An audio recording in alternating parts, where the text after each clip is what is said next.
අයිබෝන් ළමයි.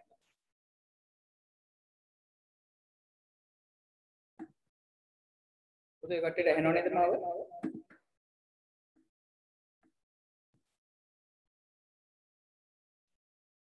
මට පොඩ්ඩක් කියන්න ඇහෙනවද කියලා. ඇහෙනවනේ. හරි. දෝංකාර දෙනවා වගේ.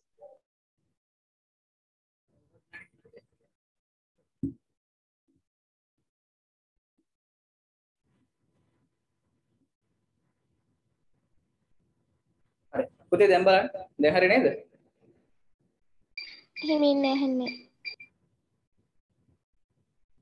පුතේ ඒත් එහෙමද? දැන් හරිද? දැන් හරිනේ. හරි.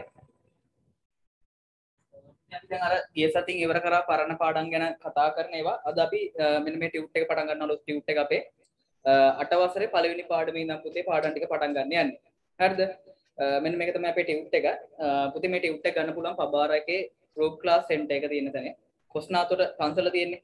පොලිසිය පහ වුණාට පස්සේ ඒ පන්සලටම ගෙවල් දෙකක් විතර එහා පැත්තේ තියෙනවා ගෲප් ක්ලාස් සෙන්ටර් එක. එතනින් ටියුට් එක ලබා ගැනීම හැකියාවක් තියෙනවා ගත්ත නැති ළමයිට. අපි පාඩම දැන් ඔන්න 8 වසරේ පළවෙනි පාඩම ඉඳන් මෙතනින් මේ සතිය ඉඳන් පටන් ගන්නවා. අපි ඉක්මනට එමු පාඩමට.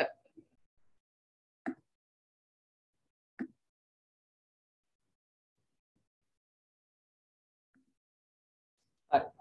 පුතේ මේ ටියුට් එකේ පළවෙනි පිටුවේ තියෙනවා පුංචි කතාවක්. මේ ඇවිල්ලා අපි හැමෝම දන්න ස්ටෝල් ජොබ් ගැන තමයි මේ කතාවේ කියලා තියෙන්නේ. පේනවා ඇති මෙයා තමයි Apple සමාගමේ නිර්මාතෘවරයා. පුතේ මෙයා කියනවා I was lucky I found what I love to do early in life because I started Apple company in my parents garage. මෙයා කියනවා මෙයා ගොඩක් වාසනාවන්ත වුණාලු අවුරුදු 20 දී මෙයා කැමතිම දේ කරන්න. ඒ කියන්නේ තාත්තගේ ගෑරේජ් එක යොදාගෙන මෙයා පටන් ගන්නවා පුතේ Apple company එක. ඒ කතාව තමයි මේ කියන්නේ. ඊට පස්සේ කියනවා when I was 20 I worked hard and 10 years Apple had grown from just 2 of in a garage. ඊට පස්සේ කියන පුතේ මෙයා ගොඩක් මහන්සියලා වැඩ කරාලු. මහන්සියලා වැඩ කරලා අවුරුදු 10ක් ඇතුළත සේවකයෝ 4000ක් ඉන්න කම්පැනියක් බවට මෙයා පත් කරලා තියෙනවා. ඒතර පුතේ අපි හැමෝම දන්නවා Apple කම්පැනි ගැන. 2010 දී Windows සමාගම. ඒ කියන්නේ Microsoft සමාගම හැදුවා ඔය Nokia phone වලට Lumia වලට Windows version එක දාලා හැදුවා. ඊට පස්සේ ඒ කට්ටිය පාර ගෙනිච්ච Apple phone මිනි පෙට්ටි වල දාලා Apple සමාගම ඉවරයි එතනින් පස්සේ කඩාගෙන වැටෙනවා කියලා. ඒ කියන්නේ පුතේ ඒ කට්ටිය හිතුවේ නෑ Apple මෙච්චර දියුණු සමාගමක් වෙයි කියලා කවදා හරි. බලන්න මේ ඉතාමත් කෙටි කාලයක ඇතුළත Apple අවුරුදු 10ක වගේ කාලයක ඇතුළත තමයි වර්තමානයේ වෙද්දී ලෝකයේ අංක 1 සමාගමක් බවට පත් වෙලා තියෙන්නේ. දැන් මේ Apple සමාගමේ පුතේ වටිනාකම ගත්තොත් ඩොලර් ට්‍රිලියන 2ක්. හිතන්නකො බිලියනක් නෙමෙයි ඩොලර් වලින් ලංකා රුපියල් නෙමෙයි ඩොලර් ට්‍රිලියන 2ක්. ඒ කියන්නේ පුතේ සාමාන්‍යයෙන් ලංකාව වුණත් ඒ සල්ලි වලින් මිලදී ගන්න පුළුවන්. එච්චර ලොකු වටිනාකමක් තියෙනවා. කැඩි කැඩි ඇහෙන්නේ. පුතේ හැමෝටම කැඩි කැඩි දෙන්නේ මම කතා කරන එක. සර්ගේ සිග්නල් රතු පාට. අර කන්න. පුතේ විනාඩියක් දෙන්න මම චෙක් කරනවා.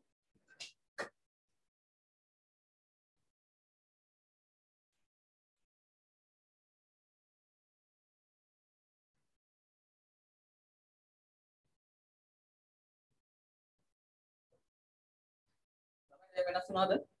තාමත් එහෙමද?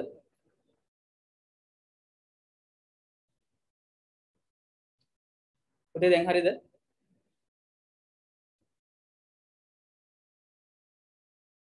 හොඳට ඇහෙනවා කියලා දාලා දෙනවා.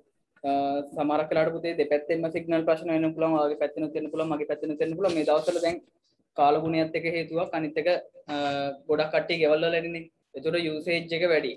ඒතකොට සිග්නල් ට්‍රාන්ස්ෆර් කරන්න බෑ පුතේ. බෑන්ඩ්විඩ්ත් එක මදි. එහෙම ප්‍රශ්නයක් තියෙනවා. ඒක ලංකාවේ හැටි ඉතින් ලෝකේ රටක් දියුණු වෙද්දී අනිවාර්යයෙන්ම තියෙන්න ඕනේ මේ sannivedana පහසුකම්. ලංකාවේ ඒක ගැන කතා කරලා වැඩක් නැහැ. එච්චර දුර්වල මට්ටමේ කනෙක්ෂන් එකක් තමයි තියෙන්නේ ඔය හැම ජාලයක්ම ගත්තොත්. ෆයිබර් ලයින් එකක් හැමතැනටම දෙන්නේ නැහැ. ඒ වගේ දෙනවා නම් මීට වැඩිය ක්වොලිටි එකට අපි හැමෝටම වැඩ කරන්න පුළුවන්. දැන් හරි කියලා දාලා තියෙනවා. හරි. පුතේ එතකොට අපි මේ පාඩමේදී කතා කරනවා මුලින්ම මේ Apple සමාගම ගැන කිව්වේ පුංචි තැනකින් ওই කටට පුතේ පටන් ගන්න පුළුවන් ඕනම දෙයක්. ළමයි හැමෝම හිතනවා මට බෑ මට කරන්න බෑ මට දියුණු වෙන්න බෑ මං හැමදාම දුප්පත් නම් දුප්පත් අනිත් ළමයිට සල්ලි තියෙනවා මට නෑ. එහෙම එකක් නෑ පුතේ. දැන් මේ ගෑරේජ් එකකින් තමයි Apple ව්‍යාපාරය පටන් ගත්තේ. Apple ව්‍යාපාරයේ ගෑරේජ් එකකින් පටන් අරන් අවුරුදු 10කින් ලෝකයේ අංක එකේ සමාගම් 10 ඇතුළට එන්න පුළුවන් වුණා නම් අච්චර ලොකු සේවකයෝ 4000ක් වගේ වැඩට ගන්න පුළුවන් වුණා නම් අර ගෑරේජ් එකේ තාත්තගේ හිටපු සේවකයෝ දෙන්නගෙන් තමයි මේ Apple ව්‍යාපාරය පටන් ගත්තේ. ඔයාලට පුතේ වෙනසක් කරන්න නම් පොඩ්ඩක් හිතන්න විතරයි තියෙන්නේ මොකක් හරි මම කියන්නේ Apple කම්පැනි එකක් දාන්න කියනව නෙමෙයි. ඔයාලට අලුත් දේවල් කරන්න පුළුවන් පුතේ. එක පැත්තක් නෙමෙයි ඉන්ටර්නෙට් ජොබ්ස් තියෙනවා ඒ වලින් හම්බ කරන්න විදි තියෙනවා. එක එක පැති තියෙනවා. ලංකාවේ ඉන්නවා අවුරුදු 17න් 18න් දැන් වාහන ගත්ත ළමයි ඉන්නවා. ඒ කියන්නේ මං ඉගෙන ගන්න එක පුතේ මේ විශේෂත්වය මේ කවුරුවක්වත් ඉගෙන ගන්න එක නවත්තලා මේ එකපාරට වෙනසක් කරපු අය නෙමෙයි. හැමෝම හොඳට ඉගෙනගෙන ඒ දැනුමෙන් තමයි මේව හැදුවේ. කවුරු හරි කියනවනම් ආන්නරු අවුරුදු 18න් මෙන්න වාහනයක් කරන් මාත් මේව කරන්න ඕනේ ඔක්කොම නවත්තලා එහෙම හිතන්නේ එපා පුතේ.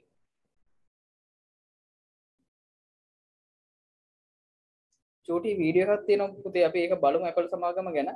මට පොඩ්ඩක් කියන්න ෂෙයා වෙයිද දැන් මේ සිග්නල් ප්‍රශ්නෙත් එක්ක වහින්න වගේ යන්නේ.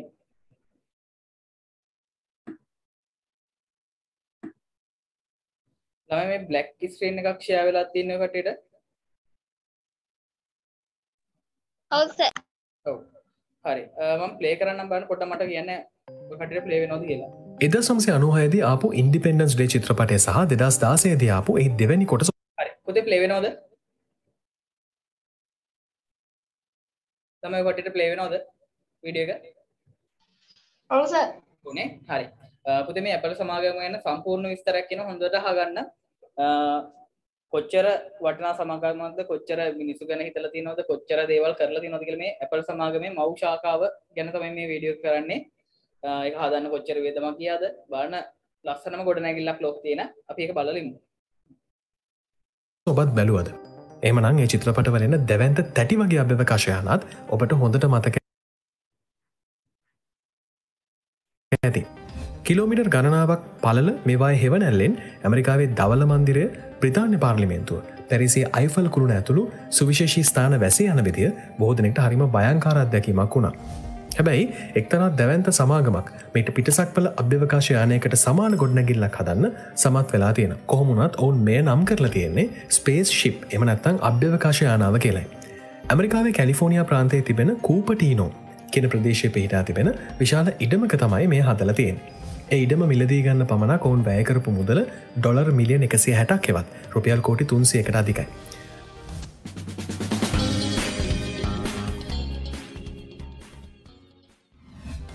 ස්වභාවික වනාන්තර ප්‍රදේශයක මේ ඉඩම පිහිටා තිබුණ නිසා ඒසා විශාල ධනස්කන්ධයක් වැය කරලා මිලට ගත්තා. එය දිගටම ස්වභාවික වනාන්තරයක් විදිහටම තියාගන්න ඔවුන් ලොකු උත්සාහයක් දරුවා. වනාන්තරයක් මැද ලොකු ගොඩනැගිල්ලක් හැදුවාම සිදුවන විනාශය ඔබට අමුතුවෙන් කියන්න අවශ්‍ය නැහැ. ඉතින් මේ අමුතු ගොඩනැගිලි ඉදිවුණේ මැද විශාල හිස්තැනක් තිබෙන විදිහටයි. මුද්දක් වගේ විශාල වෘත්තාකාර ගොඩනැගිල්ලක් ඒ මැද කොටස වට වෙන විදිහට නිර්මාණය කෙරුණා. 2017 දී හදලා ඉවර වෙද්දී මේ ගොඩනැගිල්ලට වැය වුණු සම්පූර්ණ මුදල ඩොලර් බිලියන 5.5ක්. ඒ කියන්නේ ලංකාවේ රුපියල් වලින් ගත්තොත් ට්‍රිලියනයක් හෙවත් කෝටි ලක්ෂයකටත් වඩා වැඩි. ගොඩනැගිල්ලක් හදන්න මෙච්චර මුදලක් වැය කරන්න පුළුවන් සමාගම මොකක්ද කියලා ඔබට සමහර විට පුදුම හිතෙන්නත් ඇති. හැබැයි මේ සමාගමේ නම ඇහුවාම නම් ඔබේ පුදුමේ නැති වෙලා යාවි. මේ අපූර්ව හපන්කම කරන සමත් උනේ ලෝක ප්‍රසිද්ධ Apple සමාගමයි. තමන්ගේ මූලස්ථානය වඩාත් සිත් ගන්න අසුළු දැකුම් කළු තැනක් බවට පත් කරගන්න එහි හිටපු ප්‍රධානී ස්ටීව් ජොබ්ස් මහතා ගත්ත උත්සාහයක ප්‍රතිඵලයක් විදිහට තමයි මේ ගොඩනැගිල්ල බිහි වෙලා තිබුණේ. ඩොලර් බිලියන 5.5ක් එවත් රුපියල් ට්‍රිලියනයක් කියන්නේ සාමාන්‍ය රටකට වුණත් ඉතාම විශාල මුදලක්. උදාහරණයක් විදිහට ශ්‍රී ලංකා ආර්ථිකයේ වඩාත්ම වටිනා අංශය වන සංචාරක ව්‍යාපාරයෙන් අපි අවුරුද්දකටම උපයන ආදායම ඩොලර් බිලියන 4ක් වගේ ගාණක්. පහුගිය අවුරුදු 10 කාලය පුරාවටම අපේ රටේ අධ්‍යාපනය සඳහා වියදම් කරලා තිබෙන සම්පූර්ණ මුදල එකතු කරලා බැලුවත් එය රුපියල් ට්‍රිලියනයකට වඩා අඩුයි. ශ්‍රී ලංකාවේ 2019 අවුරුද්දේ අයවැයෙන් අධ්‍යාපනය සඳහා වෙන් කර තිබුණු මුදල රුපියල් බිලියන 105ක්. හැබැයි Apple වගේ අති දැවැන්ත සමාගමකට නම් මේ කියන මුදල ගාණක්වත් නැහැ. 2018 අවුරුද්දේ වෙළඳපොළ පිරිවැටුම ඩොලර් ට්‍රිලියන ඉක්මවාගේ Apple සමාගම අද වෙනකොට ඩොලර් ට්‍රිලියන 2කටත් වඩා වටින සමාගමක්. එය අපේ රටේ ඩොලර් බිලියන 90ක දළදේශ නිෂ්පාදිතය වගේ 20 ගුණයකටත් වඩා වැඩි. වෙන විදිහකින් කිව්වොත් Apple සමාගමේ වටිනාකමට ශ්‍රී ලංකාව 20 වාරයක් මිලට ගන්න පුළුවන්. ඉතින් මූලස්ථානයක් හදන්න ඩොලර් බිලියන 5.5ක් වැය කරන එක ඔවුන්ට හරිම ලෙහෙසි පහසු කටයුත්තක් වුණා. මොන වුණත් ගොඩනැගිල්ලක් හදන්න මේ තරම් මුදලක් වැය වෙන හේතු රැසක්ම තිබෙනවා. ඒකෙන් ප්‍රධානතම වෙන්නේ Apple සමාගම මේ පරිසරයට ඉතාම හිතකර විදිහට නිර්මාණය කරන තීරණය කිරීමයි. ලෝකයේ බොහෝ සමාගම්වල මූලස්ථාන ගොඩනැගිලි සාමාන්‍ය නිර්මාණය වන්නේ ස්කයි ස්ක්‍රේපර් කියලා හඳුන්වන තට්ටු 60-70ක් උස අහස සූරන ගොඩනැගිලි වලයි. නමුත් ස්වභාවික පරිසරයක ඒ වගේ දැවැන්ත ගොඩනැගිල්ලක් නිර්මාණය කරාම ඒ පරිසරයේ සමතුලිතතාවයත් විනාශ වෙලා යනවා. ඊටම උස ගොඩනැගිල්ලක් හදන්න ගොඩක් ගැඹුරට අත්තිවාරම් කපන සිදුවෙන එක මේට ප්‍රධාන හේතුවක්. මේ නිසා තට්ටු 4ක් උසට බොහෝ විශාල ප්‍රදේශයක පැතිරී තිබෙන විදිහට ඒ හදන්න Apple සමාගම සැලසුම් කරා. පරිසරයට සිදුවන හානිය පුළුවන් තරම් අවම කරන්න ඕන නිසා වනාන්තරයේ ඇතුළෙන් පැතිරී යන ඊටම දිගු ගොඩනැගිල්ලක් විදිහට මේ නිර්මාණය කෙරුණා. මේ නිසා ස්පේස් ෂිප් ගොඩනැගිල්ල අක්කර 50ක් වගේ දැවැන්ත ප්‍රදේශයක් පුරාවටම පිහිටා තිබුණත් ඒ ගොඩනැගිලි කොටස් පිහිටා තිබෙන්නේ වටේට තිබෙන තුනී වලල්ලක විතරයි. එහි ඇතුළත මිදුලේ වගේම පිටතත් නිදහසේ වැවෙන්න ගස්වලට ඉඩ සලස්වලා තිබෙනවා. වසර පුරාම හිරුවෙලිය හොඳින් වැටෙන මේ ප්‍රදේශය මෑතක ඉඳලා කාලයෙන් කාලයට නියඟවලට මුහුණ දෙනවා. ඉතින් ඒ වයින් සිදුවන හානිය අවම කරගන්න මේ නියඟවලට ඔරොත්තු දෙන ගස් වර්ග 9000කට වඩා වැඩි ප්‍රමාණයක් රෝපණය කරන්නත් Apple සමාගම කටයුතු කළා. චෙරි, ඇප්‍රිකොට්, ඔලිව් ඇතුළු පළතුරු ගස් වර්ග රාශියක් මේට අන්තර්ගතයි. සමාගමේ නමට ගැලපෙන විදිහට Apple ගස් වර්ග ගණනාවක්ම රෝපණය කරන්නත් ඔවුන් අමතක කළේ නැහැ. ස්පේස්ෂිප් ගොඩනැගිල්ල මොනතරම් විශාලද කියනවා නම් ඒ වට ප්‍රමාණය හරියටම සතපුමක් පමණ වෙනවා. ඒ කියන්නේ කිලෝමීටර් 1.6ක්. හරියටම වෘතයක් විදිහට නිර්මාණය කර තිබෙන මෙහි විශ්කම්භය මීටර් 461ක් එවත් අඩි 1512ක් වෙනවා. මේ දවස්වල කවුරුත් කතා වෙන MT ඩයමන්ඩ් නෞකාව ලෝකයේ තිබෙන විශාලතම නැව් වලින් එකක් වුණත් ඒ මේ ගොඩනැගිල්ලේ මැද කොටසේ පහසුවෙන්ම තියන්න පුළුවන්. එහි දිග මීටර් 330ක් එවත් මෙහි පළලෙන් 4න් 3ක් විතරයි. එහෙම කිව්වහම මේකේ ප්‍රමාණය ඔබට හොඳින්ම හිතා ගන්න පුළුවන් වෙන්නට ඕනේ. ගොඩනැගිල්ලේ මැද කොටසේ තිබෙන අක්කර 30කට ආසන්න කුඩා කැලෑවට කිසිම හානියක් නොවන විදිහට ඒ උද්‍යානයක් හදන්නත් Apple සමාගම කටයුතු කළා.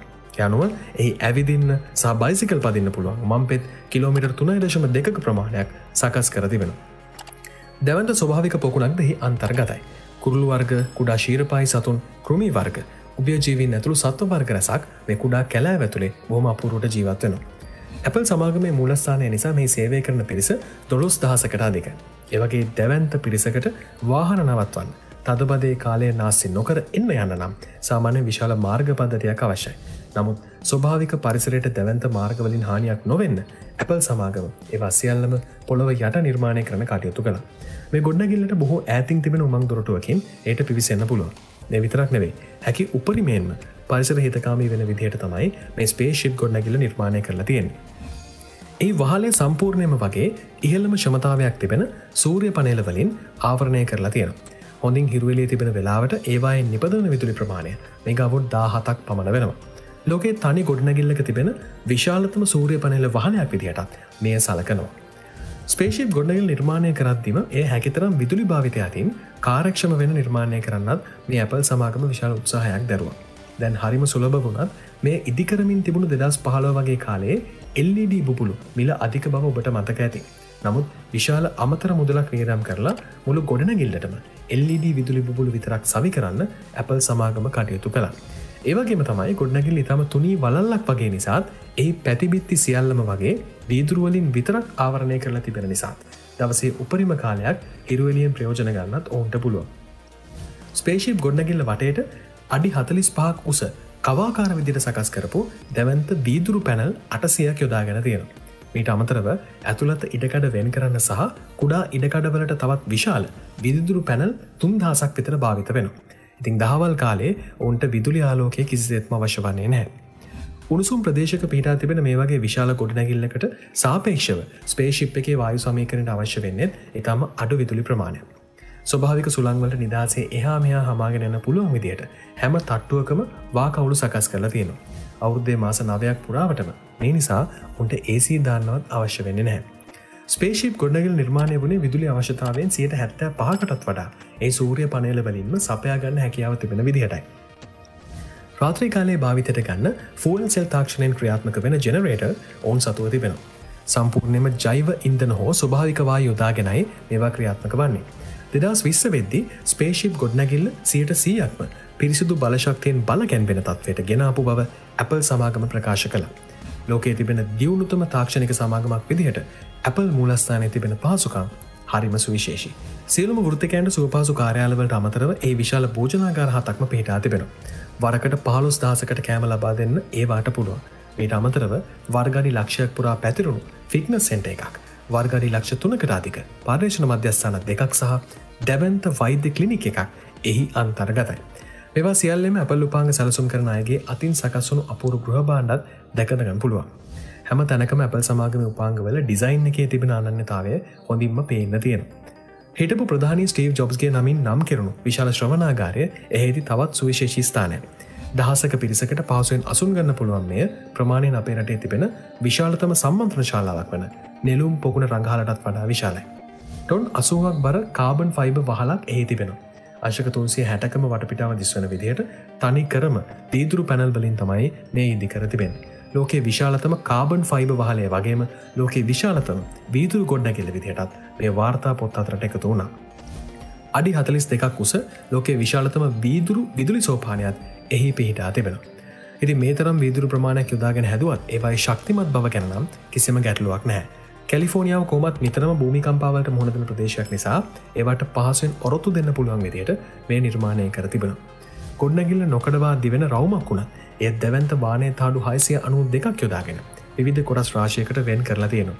භූමිකම්පාවකදී මුළු ගොඩනැගිල්ලටම ඕනෑම දිශාවකට අඩි 4ක් වගේ ප්‍රමාණයක් චලනය වෙන්නත් පුළුවන්. මේ නිසා ගොඩනැගිල්ලේ ලොකු කොටසක් එකපාර කඩාගෙන වැටෙන්න හෝ එයින් අවට කොටස් වලින් ණයට අනුතුරු වෙන්න තියෙන ඉඩකඩත් හරිම අඩුයි.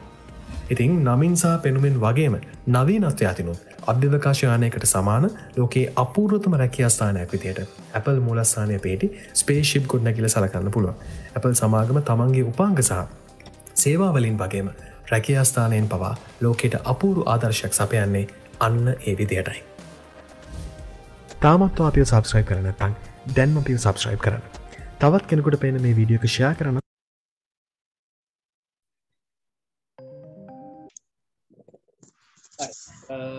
පුතාලෝ දකින්න නැති හැමෝම යන්න Apple විස්තරයක් අද විනාඩි 8ක් වගේ ගියා. ඒ වුණාට පුතේ මට මේක පෙන්වන්න හිතුණා. මොකද මේවා ඔයගොල්ලෝ දකින්න ඕනේ මේ වගේ දේවල් තියෙනවා.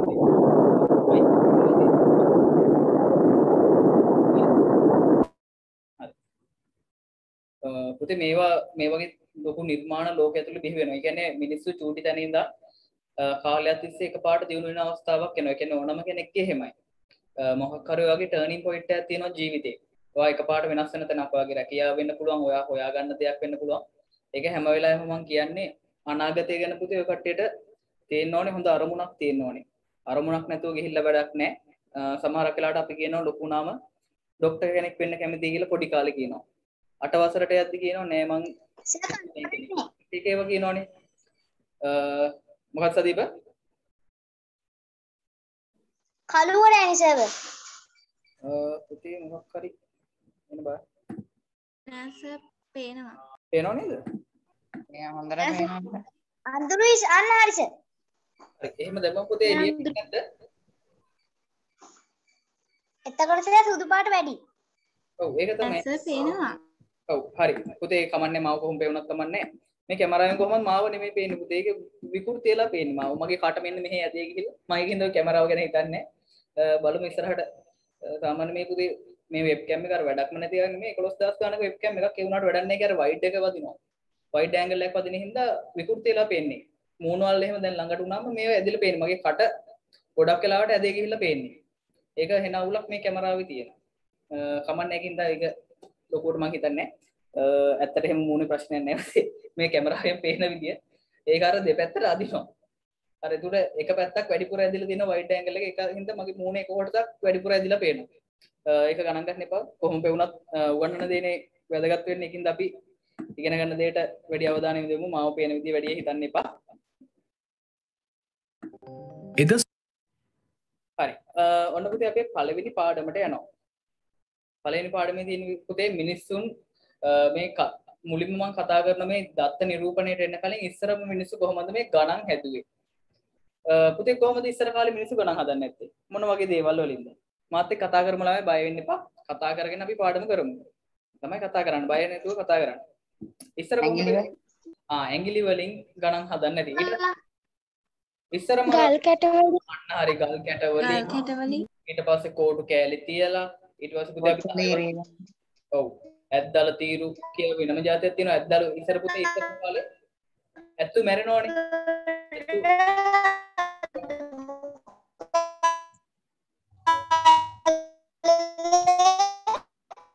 කවුද මලිනී දුවට මං හිතන්නේ සිග්නල් නෑ පුතේ කියන එක ඇහෙන්නේ නෑ කැඩි කැඩි ඇහෙන්නේ. ඒතකොට පුතේ ඉස්සරම අර ඇත්තු මැරෙනවා. ඇත්තු මැරුණාට පස්සේ ඒ කට්ටියට ගණන් කරන්න ක්‍රමයක් විදිහට ඒ කට්ටිය කරා ඇද්දල එකතු කරලා ඇද්දල තීරු එකට තියෙනවා පොළවේ. පොළවේ තියලා ගණන් කරා. ඔන්න විවිධ ක්‍රම වලට අපි ගණිත කර්ම සිදු කරන්න ගත්ත ඉස්සර කාලේ නම් පුතේ මිනිස්සුන්ට මේ විදිහට හිතුන්නේ නැත්තම් බලන්න මේ ගල් කෑලි වලින් ওই විදිහට තියලා ගල් එකතු කරලා එකතු කරන්න ගත්තා. ඊට පස්සේ ඊජිප්තු ශිෂ්ටාචාරය අපි හැමෝම අහලා තියෙනවා ඊජිප්තුව ගැන. ඊජිප්ට් කියන්නේ පුතේ සාමාන්‍ය ඔන්නේ මං කිව්වා ඇද්දල තීරු. සංකල්පය ගෙනාවේ ඒ කට්ටිය. ඇද්දල එකක් තියලා එකයි කියලා කිව්වා. දෙකක් තියලා දෙකයි කියලා කිව්වා. ඒකට ඒ විදිහට ඇද්දල තීරුමකින් තමයි ගණනය කරේ. හිතන්නකෝ පුතේ ඒ කට්ටිය ලක්ෂයක් එහෙම නිරූපණය කරන්න ගියොත් කරන්න පුළුවන්ද? මොකද හිතෙන්නේ? මේ ඊජිප්තු වේෂයන් බෑ. මොකද පුතේ ඒ කට්ටිය ඇද්දල තීරු 1000ක් එකට තියලා ගණන් කරන්න බෑනේ. ඒකට මේකේ යම් තාක් ලිමිට් සීමාවකට යටත් වෙලා තමයි මේ කට්ටිය මේ ගණන් කරේ. හැබැයි පුතේ මෙහෙම පොඩ මේ මිනිස්සු හිතුවේ නැත්නම් අපිට වර්තමානයේ වෙද්දි මේ වගේ පහසුවෙන් ගණන් ලියන්න අපිට හැකියාවක් ලැබෙන්නේ නැහැ. පොඩ හරි එහෙම කරපු හින්දා තමයි වර්තමානයේ වෙද්දි මේ තත්ත්වෙට දියුණු වෙලා තියෙන්නේ. ඊට පස්සේ එංගලන්ත වැසියෝ මෙන්න මේ වගේ ක්‍රමයක් භාවිතා කරා දත්ත නිරූපණය කරන්න. ඒ කට්ටිය ඔය රෝම ඉලක්කම් වගේ තමයි. හැබැයි රෝම ඉලක්කම් නෙවෙයි මේ මොකද්ද කරේ? 1 2 3 4 කියලා ගණන් කරලා පහේ මිටියක් බඳිනවා. පුතාලා පොඩි කාලේ ගණන් හැදුවා. මතක ඇති. ගණන් කරද්දී ඔය කට්ටියට දෙනවා 1 2 3 4 පස්වෙනි එකට ඉඩක් ගහනවා. මිටි බැඳලා අර ගණන් කරපු ක්‍රමේ. ඕකෙත් පුතේ අපිට විශාල ගණන් ප්‍රමාණයක් එකතු කරන්න බෑ. ඒ වුණාට සාමාන්‍ය ගණන් එකතු කරන්න පුළුවන්. ඔහොම මිටි බැඳලා පුරුදු වෙන්න වගේ. එතකොට මේ එංගලන්ත වැසියෝ භාවිතා කරේ මෙන්න මේ ක්‍රමේ මුල්ම කාලේ. එතකොට මේවා ටික දියුණු වෙලා තමයි වර්තමානයේ වෙද්දී අපිට දැන් භාවිතා කරන හින්දු අරාබි ඉලක්කම් වගේව බිහි වෙලා තියෙන්නේ.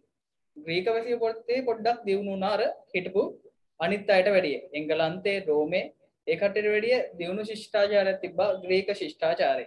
ඒ කට්ටිය බලනකො 700 ඊට පස්සේ 6000 වගේ ඉලක්කම් නිරූපණය කරලා තියෙනවා 60000. ඒ වලට වෙනම සංකේත භාවිතා කරලා තියෙනවා. ඒකට අනිත් ශිෂ්ටාචාර වලට ඔක්කොටම වඩා මෙන්න මේ ග්‍රීක වැසියෝ හොයාගත්ත ක්‍රමෙන් ඒ කට්ටිය 60000 ගණන් 50000 ගණන් ඒවා නිරූපණය කරලා තියෙනවා. හැබැයි පුතේ අනිත් අයට ඔච්චර හැකියාවක් තිබෙන්නේ නැහැ. ඒ කට්ටිය මොනවද කරේ? පුංචි සාමාන්‍ය 100ට අඩු ඒවා 200ට අඩු ඒවා උපරිම ඒ වගේ ගණන් තමයි ගියේ.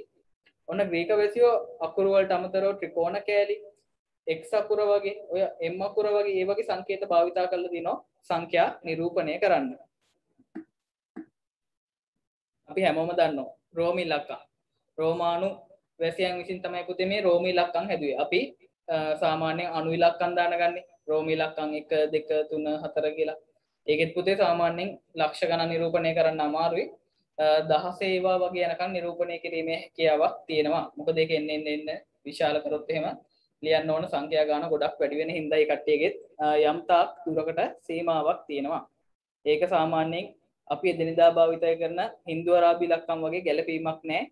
සාමාන්‍ය ජීවිතයේදී භාවිතා කරන්න හරි අමාරුයි. ලේසියෙන් ලියන්න බෑ පුතේ ඒක. ඒකෙත් අපි දැනගන්න ඕන සංකේත තියෙනවා. ඒ සංකේත ටික අනිවාර්යයෙන්ම දැනගන්න ඕනේ. පොඩින් පුතේ මෙසේජ් තියෙනවා සර් රෙකෝඩින් එක දානවද ගෲප් එකට? ඔව් පුතේ රෙකෝඩින් එක මම අනිවාර්යයෙන්ම දානවා. මම මේ රෙකෝඩින් ටික පුතේ දැන් අර කලින් රෙකෝඩින් ටික සම්පූර්ණයෙන්ම කතා එක තියෙන ඒවා වැඩක් නැහැ නේ. ඔය කටේ ලියන්න තිබ්බ වෙලාව අඩු කරලා මම වෙනම එඩිට් කරන් යනවා. ඒකට සම්පූර්ණ වීඩියෝ එකක් විදිහට පාඩම දාන්න පුළුවන්. කොහොමද දැන් මේ මාසෙ ඉඳන් 8 වසරේ පාඩම් ටික වෙනම දානවා. 6 වසර එක මම 6 වසර 7 වසර වල කරපු ඒවා ටික එකට එකතු කරපු ටික පොඩි වීඩියෝ එකක් විදිහට කෙටි කරලාත් හදනවා.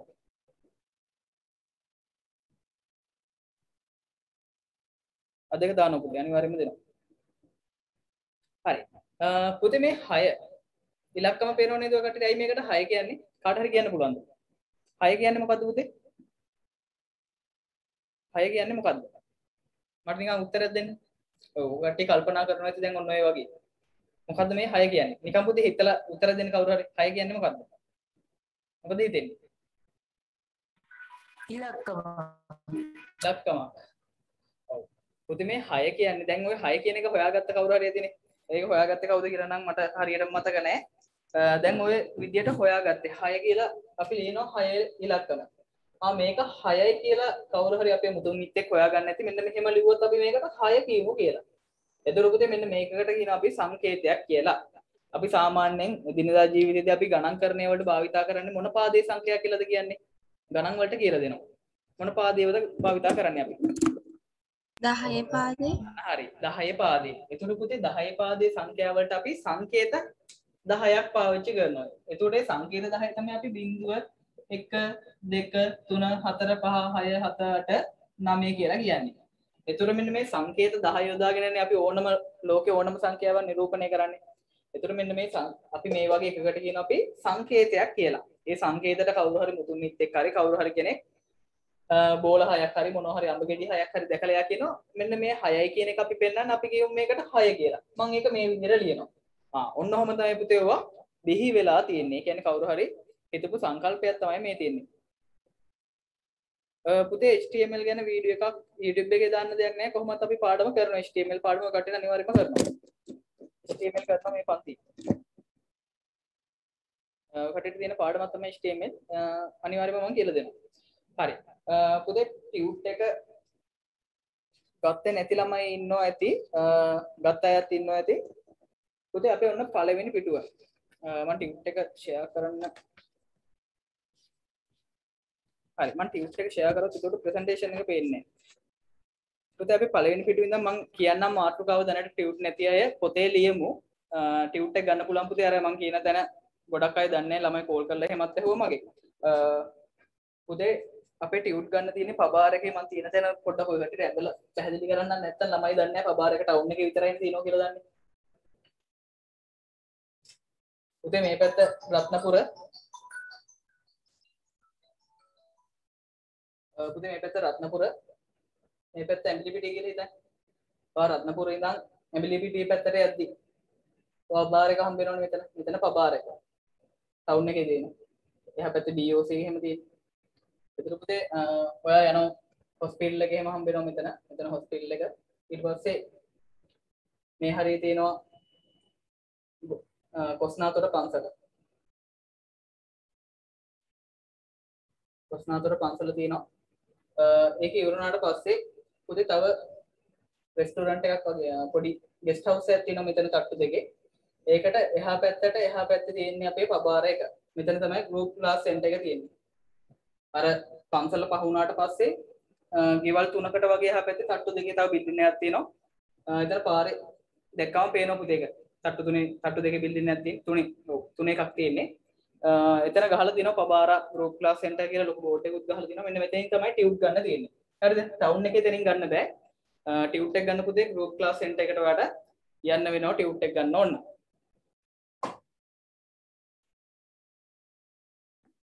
ඒකින්ද මේ සතිය පුළුවන් තරම් ඉක්මනට ගන්න ඊළඟ සතියේ ඉන්න කලින් මොකද දැන් ටියුට් එකේ තමයි දිගටම ඉතුරු පාඩම් ටික කරන්නේ අපිට 8 වසරේ ලොකු සිලබස් එකක් තියෙනවා කවර් කරන්න.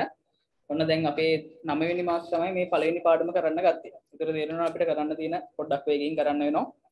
සමහරක් දේවල් ටියුට් එකෙන් සමහරක් දේවල් ටියුට් එකෙන් නැතුවත් කරනවා. පුතේ දැන් මම මේ ටියුට් එකේ මුල් ටික තමයි මේ කතා කරේ. මේ රූප හතරක් මම දීලා ඒ ටික තමයි මේ පැහැදිලි කරේ. ඊට පස්සේ තියෙනවා මාතෘකාවක් ඇබකසය කියලා. පුතේ මාතෘකාව ලියාගමු ටියුට් නැති දරුවෝ ඇබකසය කියලා ලියලා පුතේ ඔන්න ඔය වාක්‍ය ලියාගන්න ඉක්මනට මම ඊට පස්සේ මේ ටික පැහැදිලි කරන් ඉක්මනට කියලා දෙන්නම්. පුතේ මාතෘකාව ලියන ඇබකසය කියලා ලියලා තරුවක් දාලා ලියන්න ලෝව ප්‍රථම පරිගණක යන්ත්‍රය. පුතේ ටියුට් තියෙන අයට තියෙනවා දෙවෙනි පිටුවේ මැද තියෙනවා ඇබකසය කියලා ඔකට ලියන්න තියෙන්නේ රූල් 3ක් තියෙනවා. ඒ රූල් 3 ඔක ලියාගන්න. චිත්‍ර අඳින්න ඕනේ නැහැ පුතේ ඇබකස් එක. ඒක ඔක්කොම දාලා තියෙන ටියුට් එකට වෙනම ඇඳන් ඉන්න ඕනේ නැහැ. ඔය තියෙන හැම රූපයක්ම එකට දාලා තියෙන එකකින්ද වෙනම අඳින්න යන්න එපා. ඔයා තරුවක් දාලා ඇබකසය කියලා ලියලා මේක ලියාගන්න. ඉක්මනට ලියමු පුතේ. විනාඩි 2ක් දෙන්න. ටක් ගාලා ලියන්න. තමයි මේ ප්‍රසන්ටේෂන් එක බොඳ වෙලා නෙමෙයි නේද පේන්නේ? පැහැදිලිව පේනව නේද?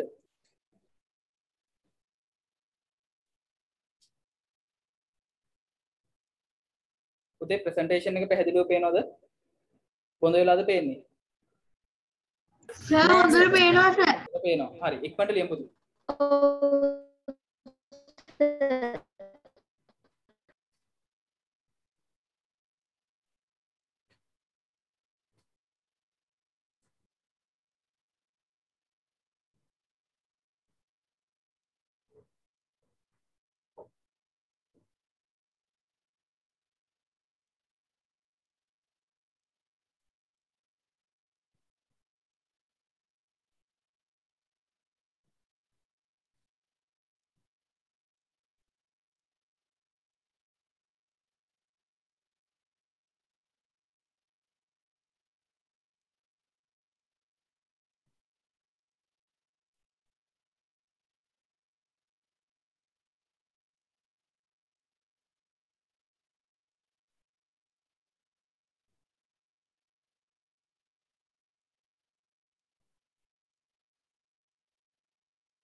ළමයි ලියන ඉවරද?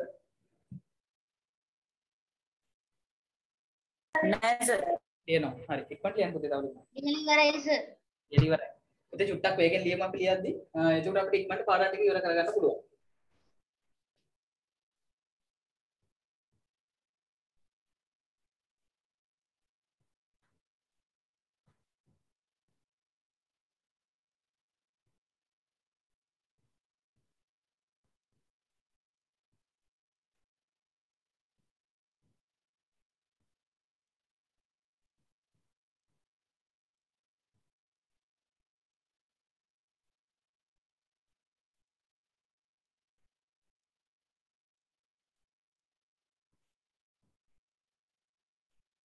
හරි සර්. පුතේ මේ ඇබකසේ අපි හැමෝම දන්නව නේද? පොඩි කාලේ අපි ගණන් හැදුවා. මේකට අපි කියනවා නැත්නම් ගණක රාමුව කියලා කියන්නේ පොඩි කාලේ. ඔන්න ඔය සංකල්පය හරහා තමයි පුතේ අපේ පළවෙනි පරිගණකය නිර්මාණය වුනේ. මෙන්න මේ ඇබකසේ සහ තියෙනවා සිදුරුපත් ක්‍රමය කියලා. ඒව ගැන අපි 10 වසරේදී ඉගෙන ගන්නවා. මේ පරිගණකය කියන සංකල්පය පුතේ බිහි වුනේ මේ ගණිත කර්මත් එක්ක. කෙටියෙන් කියනවා නම් පුතේ පරිගණකයක් කියන්නේ කැල්කියුලේටර් එකක්ම තමයි. කැල්කියුලේටර් එකක් තව දියුණු කරපු අවස්ථාවක් තමයි අපි පරිගණකය කියලා කියන්නේ. ඒ කියන්නේ පුතේ පරිගණකය ඇතුලේ හැම දෙයක්ම වෙන්නේ ගණිත කර්ම විසඳන එකක් තමයි වෙන්නේ. අපිට පේන්නේ නැහැ නේද?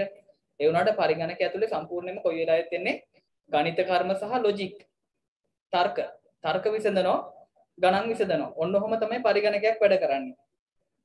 ඒ වැඩ කරන වේගය පුතේ කොච්චරද කියලා කියනවා නම් අපි ඒවා නැනෝ තප්පර මයික්‍රෝ තප්පර ඔය වගේ විවිධ තප්පර වලින් මනිනවා. දැන් වර්තමානයේ පරිගණකවල වේගය මනින්නේ පිකෝ තප්පර වලින්. පිකෝ තප්පර කියන්නේ පුතේ තප්පරය මිලියන 10කට බෙදලා ලක්ෂ 10කට බෙදලා ඒකෙන් එක කොටසක්. ඒකට හිතා ගන්න පුළුවන් නේද? මෙන්න මේ වගේ. මම පුංචි උදාහරණයක් කියන්නම්කෝ වර්තමානයේ තියෙන පරිගණකයේ පුතේ මීට වැඩි වේගෙන් වැඩ කරන පරිගණක තියෙනවා. මම කියන්නේ මේ සාමාන්‍ය. ඔයාට මොකක් හරි ගණිත කර්මයක් දෙනවා. හිතන්න මෙන්න මේ සංඛ්‍යාව. හරි මම මෙහෙම ලොකු ගාණකින් ගුණ කරන්න දෙනවා. මේක පුතේ පරිගණකයෙන් ලැබෙන වෙලාව කාට හරි කියන්න පුළුවන් තප්පරයක් ඇයි කියලා. ඔව් පුතේ තප්පරයක්වත් දැන් නැහැ මේක විසඳන්න වංශ ගණන්. මොකද පුතේ?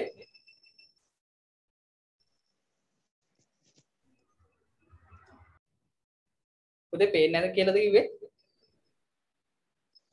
ඔව් සර්. මට නම් හොඳට පේනවා සර්.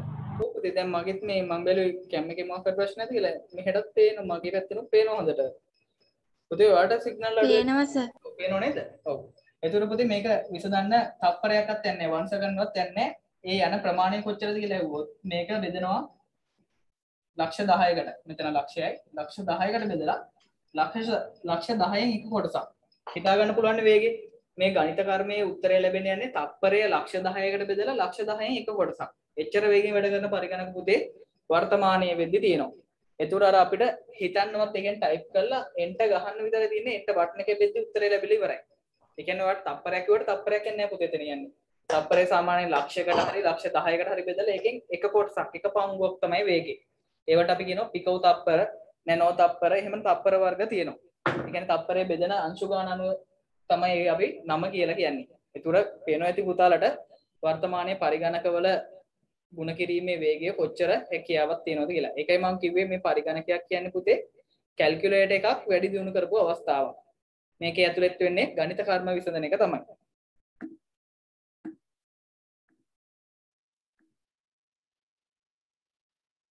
හරි සාමාන්‍ය වුණ ළමයි IT තෝරගන්න අමාරු වෙන හේතුව තමයි මෙන්න මේ පාඩම් පුතේ ගණන් අමාරු හින්දා බෑ කියලා අතාරිනවා. පුතේ ඔයාලට සාමාන්‍ය පෙළ විභාගෙදී මෙන්න මේ නම්බර් සිස්ටම් පාඩමේ මේ නම්බර් සිස්ටම් තව පොඩ්ඩක් වැඩි දියුණු කරලා තව පොඩ්ඩක් කොටස් ටිකක් වැඩි වෙලා විතරයි සාමාන්‍ය පෙළට අහන්නේ.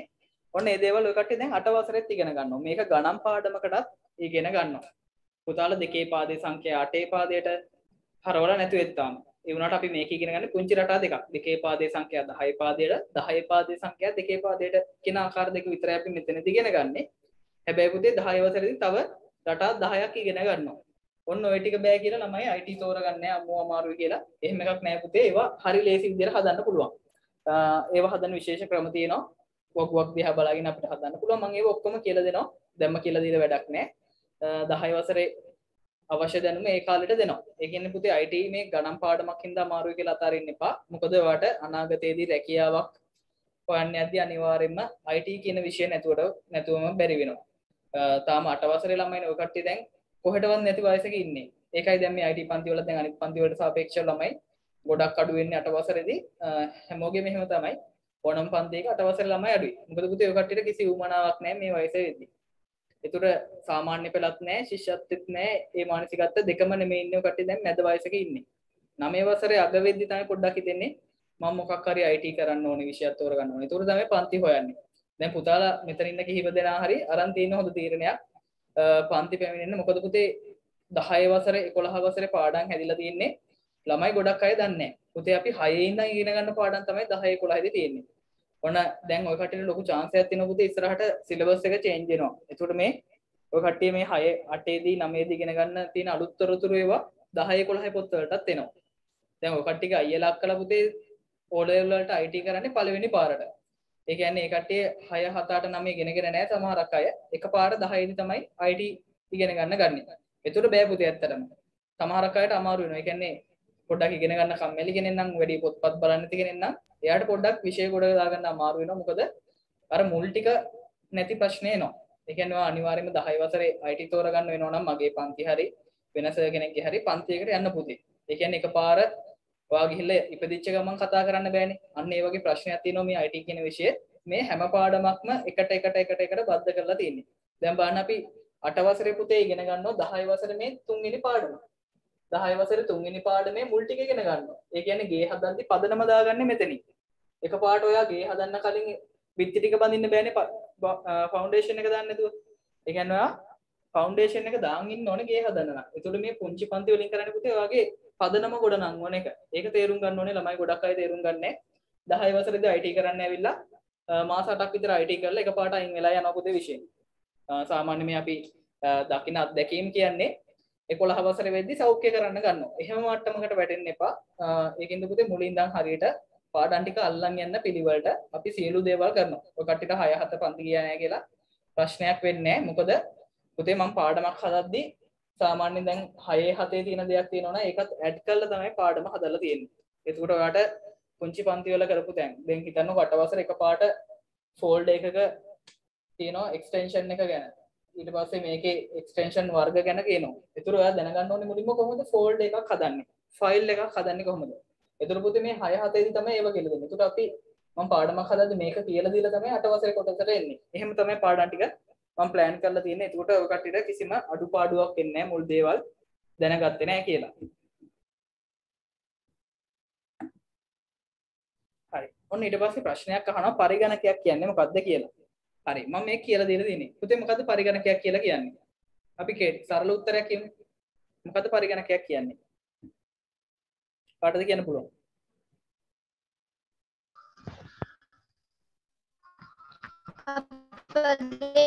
දෙන්දා කාර්යයන් වඩාත් පහසුවෙන් හා කාර්යක්ෂමව නිවැරදිව සිදු කරගත. අන්න හරි. ඒතර පුතේ ඔකේ තව දෙයක් ඇඩ් වෙන්න ඕනේ. මොකද්ද මේක? ඉලෙක්ට්‍රොනික යන්ත්‍රයක් කියලා කියන්න ඕනේ. ඒතර පරිගණකයක් කියන්නේ මොකද්ද? එදිනෙදා වැඩ කටයුතු කාර්යක්ෂමව හා ඵලදායී ලෙස ඉටු කරගත හැකි වේගයෙන් වැඩ කරන ඉලෙක්ට්‍රොනික යන්ත්‍රයක්. මේක විදුලියෙන් වැඩ කරන්නේ. නැත්නම් ඔක සරල විදිහට කියනවා නම් අපේ එදිනෙදා කටයුතු ඉටු කර ගැනීම සඳහා නැත්නම් අවශ්‍යතා සපුරා ගැනීම සඳහා භාවිතා කරන මිනිස් අවශ්‍යතා සපුරා ගැනීම සඳහා භාවිතා කරන වේගවත් ඉලෙක්ට්‍රොනික යන්ත්‍රයකට අපි කියනවා පරිගණකයක් කියලා. පුතේ අලුත් ටොපික් එකක් දාමු ඉක්මනට. පරිගණකයක් යනවා. පරිගණකයක් යනවා. අපි මේක ඉගෙන ගන්න මේ නිර්වචන ඉගෙන ගන්නේ 6 වසරේදී. පරිගණකයක් යනවා. මාතෘකාවක් දාන පරිගණකයක් යනවා. ඒ කියන්නේ පරිගණකය හදලා තියෙන්නේ මොකද? මිනිසුන්ගේ අවශ්‍යතාවය ඉටු කරගන්න. ඒ කියන්නේ ගේම් එකක් ගහන්න, ෆිල්ම් එකක් බලන්න, සින්දුවක් අහන්න, චිත්‍රයක් අඳින්න, ඊට පස්සේ මොනවා හරි ෆොටෝ ටිකක් එඩිට් කරන්න, ඒ වගේ දේවල්ට විවිධ වැඩවලට අපි මේ පරිගණකය භාවිතා කරනවා. ඒවා තමයි ඒකට මිනිසුන්ගේ අවශ්‍යතාව කියලා කියන්නේ. ඒකට විවිධ වූ මිනිස් අවශ්‍යතාවය ඉටු කර ගැනීම සඳහා සකසලා තියෙන වේගවත් ඉලෙක්ට්‍රොනික යන්ත්‍රයකට අපි කියනවා පරිගණකයක් කියලා. අපි ලියමු පුතේ මෙහෙම පරිගණකයක් යනු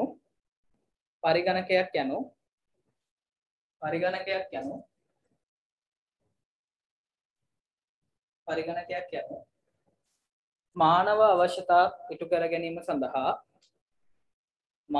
අවශ්‍යතා ඉටු කර ගැනීම සඳහා පොතේ ටියුට් තියෙන අය ටියුට් එකේ තියෙනවා පරිගණකයක් යනු කියලා. අනිත් අය පොතේ ලියන්න පරිගණකයක් යනු කියලා මාතෘකාව දාලා පරිගණකයක් යනු මානව අවශ්‍යතා ඉටු කර ගැනීම සඳහා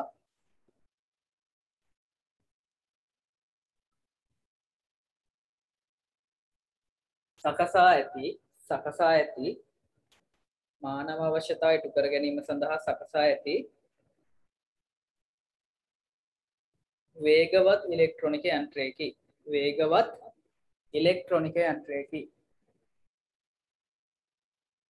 වේගවත් ඉලෙක්ට්‍රොනික යන්ත්‍රයකි. මානව අවශ්‍යතා ඉටු කර ගැනීම සඳහා සකසා ඇති වේගවත් ඉලෙක්ට්‍රොනික යන්ත්‍රයකි.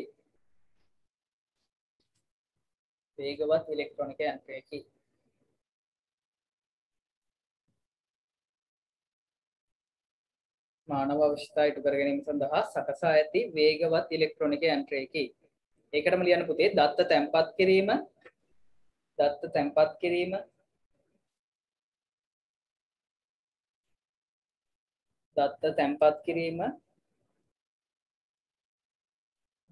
සැකසීම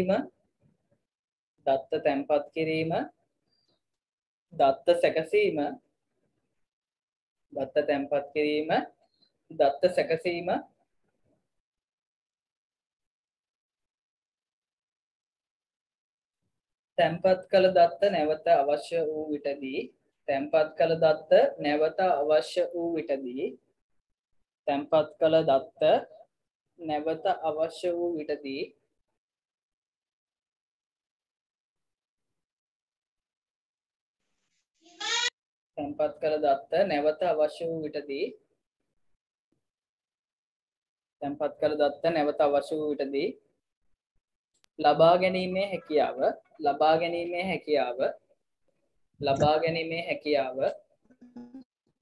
පරිගණකයට පවතී. තැන්පත් කළ දත්ත අවශ්‍ය වූ විටදී නැවත ලබා ගැනීමේ හැකියාව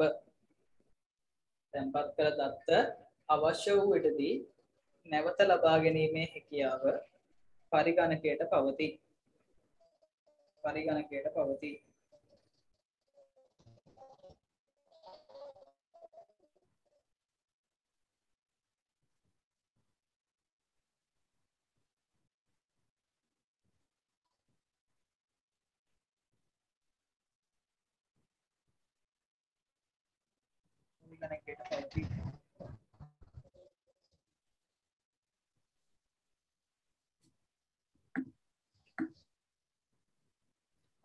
ඔන්න චූටි ප්‍රශ්නයක් අහනවා.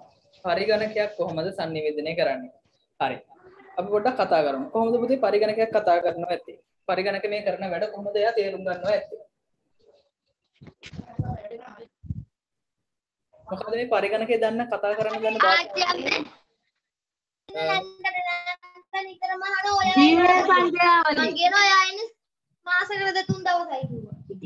දිවිමය සංඛ්‍යාවලින් කියලා කිව්වා. තව මොනවද උත්තර?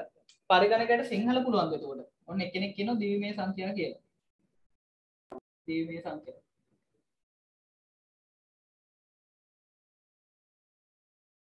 හරි.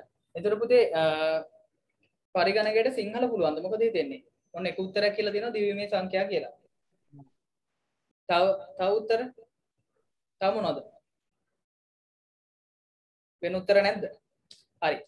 පුතේ මම පැහැදිලි කිරීමක් කරන්න. ඔව්. උත්තරේ ඔන්න එක්කෙනෙක් කිව්වා හරි. කවුද කියලා මම දැක්කේ නෑ. very good. පරිගණකයක් වැඩ කරන්නේ පුතේ binary numbers වලින්. අපි ඒවට කියනවා ද්විමය සංඛ්‍යා කියලා. ද්විමය සංඛ්‍යා කියන්නේ binary numbers. ද්විමය සංඛ්‍යා වලින් තමයි පුතේ පරිගණක වැඩ කරන්නේ. දෙකේ පාදයේ සංඛ්‍යා. අපි මේවට කියනවා නැත්නම් දෙකේ පාදයේ සංඛ්‍යා කියලා කියන්නේ. ඒ කියන්නේ පරිගණකයක් වැඩ කරන්න දන්න එකම භාෂාව තමයි දෙකේ පාදයේ කියලා කියන්නේ. ඒතර පුතේ මෙන්න මේ බිඳුව සහ එක යොදාගෙන හදාගන්න භාෂාවක් තියෙනවා. අපි ඒකට කියනවා යන්ත්‍ර භාෂාව කියලා. යන්ත්‍ර භාෂාව. අපි ඒකට ඉංග්‍රීසියෙන් කියනවා machine language එක කියලා. ඒ කියන්නේ පුතේ ඉස්සර හදපු පරිගණකත් එක්ක මිනිස්සුන්ට වැඩ කරන්න හරිය අමාරුයි. ඒතර විශේෂ වෙච්ච දැනුමක් තියෙන විද්‍යාඥයෙක් ඉන්න ඕනේ පරිගණකත් එක්ක වැඩ කරන්න. ඒතර ඉස්සර කම්පියුටරේ තියෙනවා මොනිටරේ අපිට පේන්න තියෙනවා කීබෝඩ් එකක් තියෙනවා මොකක් හරි කීබෝඩ් එක විතරයි තියෙන්නේ කම්පියුටරේ ලොකු කම්පියුටරයක් එක්ක මොනිටරයක් තියෙනවා ඔයාලට කරන්න පුළුවන් මොකද්ද මේක ඉස්සරහා වාඩි වෙලා ටයිප් කරන්න විතරයි. ඒතුළු මේකේ අකුරු කියන්නේ අකුරුත් නෙමෙයි යන්නේ. ඒකට එක සහ බිඳුවෙන් තමයි මේ ඉස්සරම පරිගණක වලට කතා කරේ. ඒත් එක්ක දියුණු වෙවි ඇවිල්ලා තමයි පුතේ දැන් අපි මේ මවුස් එකෙන් මේක කන්ට්‍රෝල් කරන තත්ත්වයට ඇවිල්ලා තියෙන්නේ. ඒ කියන්නේ ඉස්සර පරිගණක එක සහ බිඳුවෙන් තමයි කතා කරන්න ඕනේ. ඒ කියන්නේ මේ යන්ත්‍ර භාෂාව. ඊට පස්සේ කාලයත් එක්ක පුතේ මේ භාෂාව දියුණු වෙලා යන්ත්‍ර භාෂාවට තව වචන දාලා චූටි වචන. දැන් හිතන්නකෝ අපි 1.1 කියන එකෙන් වෙන වැඩක් ඇති මොකක් හරි. ඒ කාලේ ඒකට දැම්ම ඊට පස්සේ මේකට දැම්ම A අකුර කියලා. ඊට පස්සේ 1.1 කියන එකට B අකුර කියලා දැම්මා. ඒතර පුතේ මෙන්න මේ අපි විවිධ කේත යොදාගත්ත ඊට පස්සේ කාලයක් එක්ක දිනු වෙද්දී දැනුත් පුතේ පරිගණකයක් වැඩ කරන්නේ මෙන්න මේ විදිහට. ඔයා හිතන්නකෝ ඔයා මොකක් හරි නමක් ටයිප් කරනවා. ඔන්න දැන් අපි දැනගන්න ඕනේ මොකද්ද පරිගණකයක් පුතේ සාමාන්‍ය පරිගණකයකට වැඩ කරන්න තේරෙන්නේ නැහැ සිංහල භාෂාවෙන්. ඒතර ඒ වලට විවිධ කේත ක්‍රම කියලා જાතියක් තියෙනවා. අපි ඒව 10 වසරේදී සාකච්ඡා කරනවා මේ මොනවද කියන්නේ කියලා ගොඩක් ගැඹුරෙන්. හරිද? දැනට නිකන් මේ විදිහට අයිඩියා එකක් ගන්න මෙහෙම තමයි වැඩ කරන්නේ. ඔයා හිතන්නේ කීබෝඩ් එකේ ඔන්න කීබෝඩ් එක තියෙනවා. කීබෝඩ් එකේ පුතේ ඔයා A අකුර කියලා ටයිප් A අකුර එකපාරක් ප්‍රෙස් කරනවා. ඒතර වගේ තියෙනවා මේ විදිහට සිස්ටම් යුනිට් එක.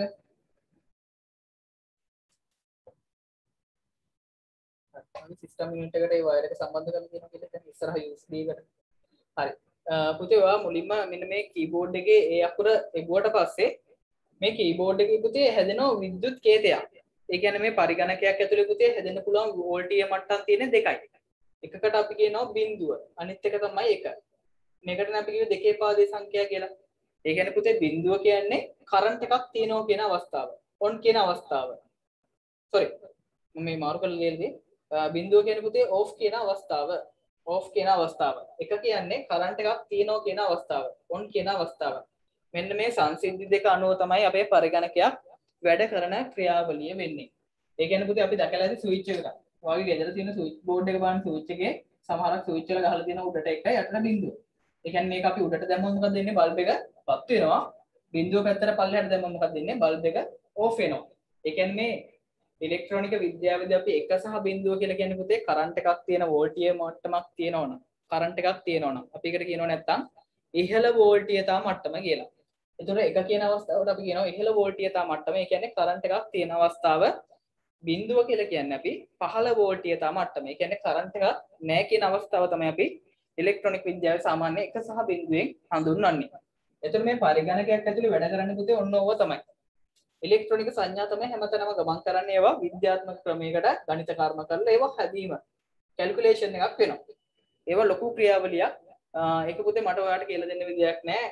මටත් එච්චර දැනුමක් නැහැ. ඒක කියලා දෙන්න තරම් ඒක වෙන විදිය මට නිකන් වෙන විදිය කියලා දෙන්න පුළුවන්. ඒ කියන්නේ ඒක කෙටි ක්‍රමයක් විතරයි මේ කියලා දෙන්නේ. ඒ කියන්නේ පුතේ ඔයාලට ඒක ගැන ඉගෙන ගන්න ඕන නම් ඔයා ඩිග්‍රියක් කරන්න ඕනේ. කම්පියුටර් සයන්ස් වගේ ඩිග්‍රියක් කරොත් ඔයාලට මේවල ගැඹුරටම ගිහිල්ලා බලන්න පුළුවන් මේක හැදෙන්නේ කොහොමද කියලා.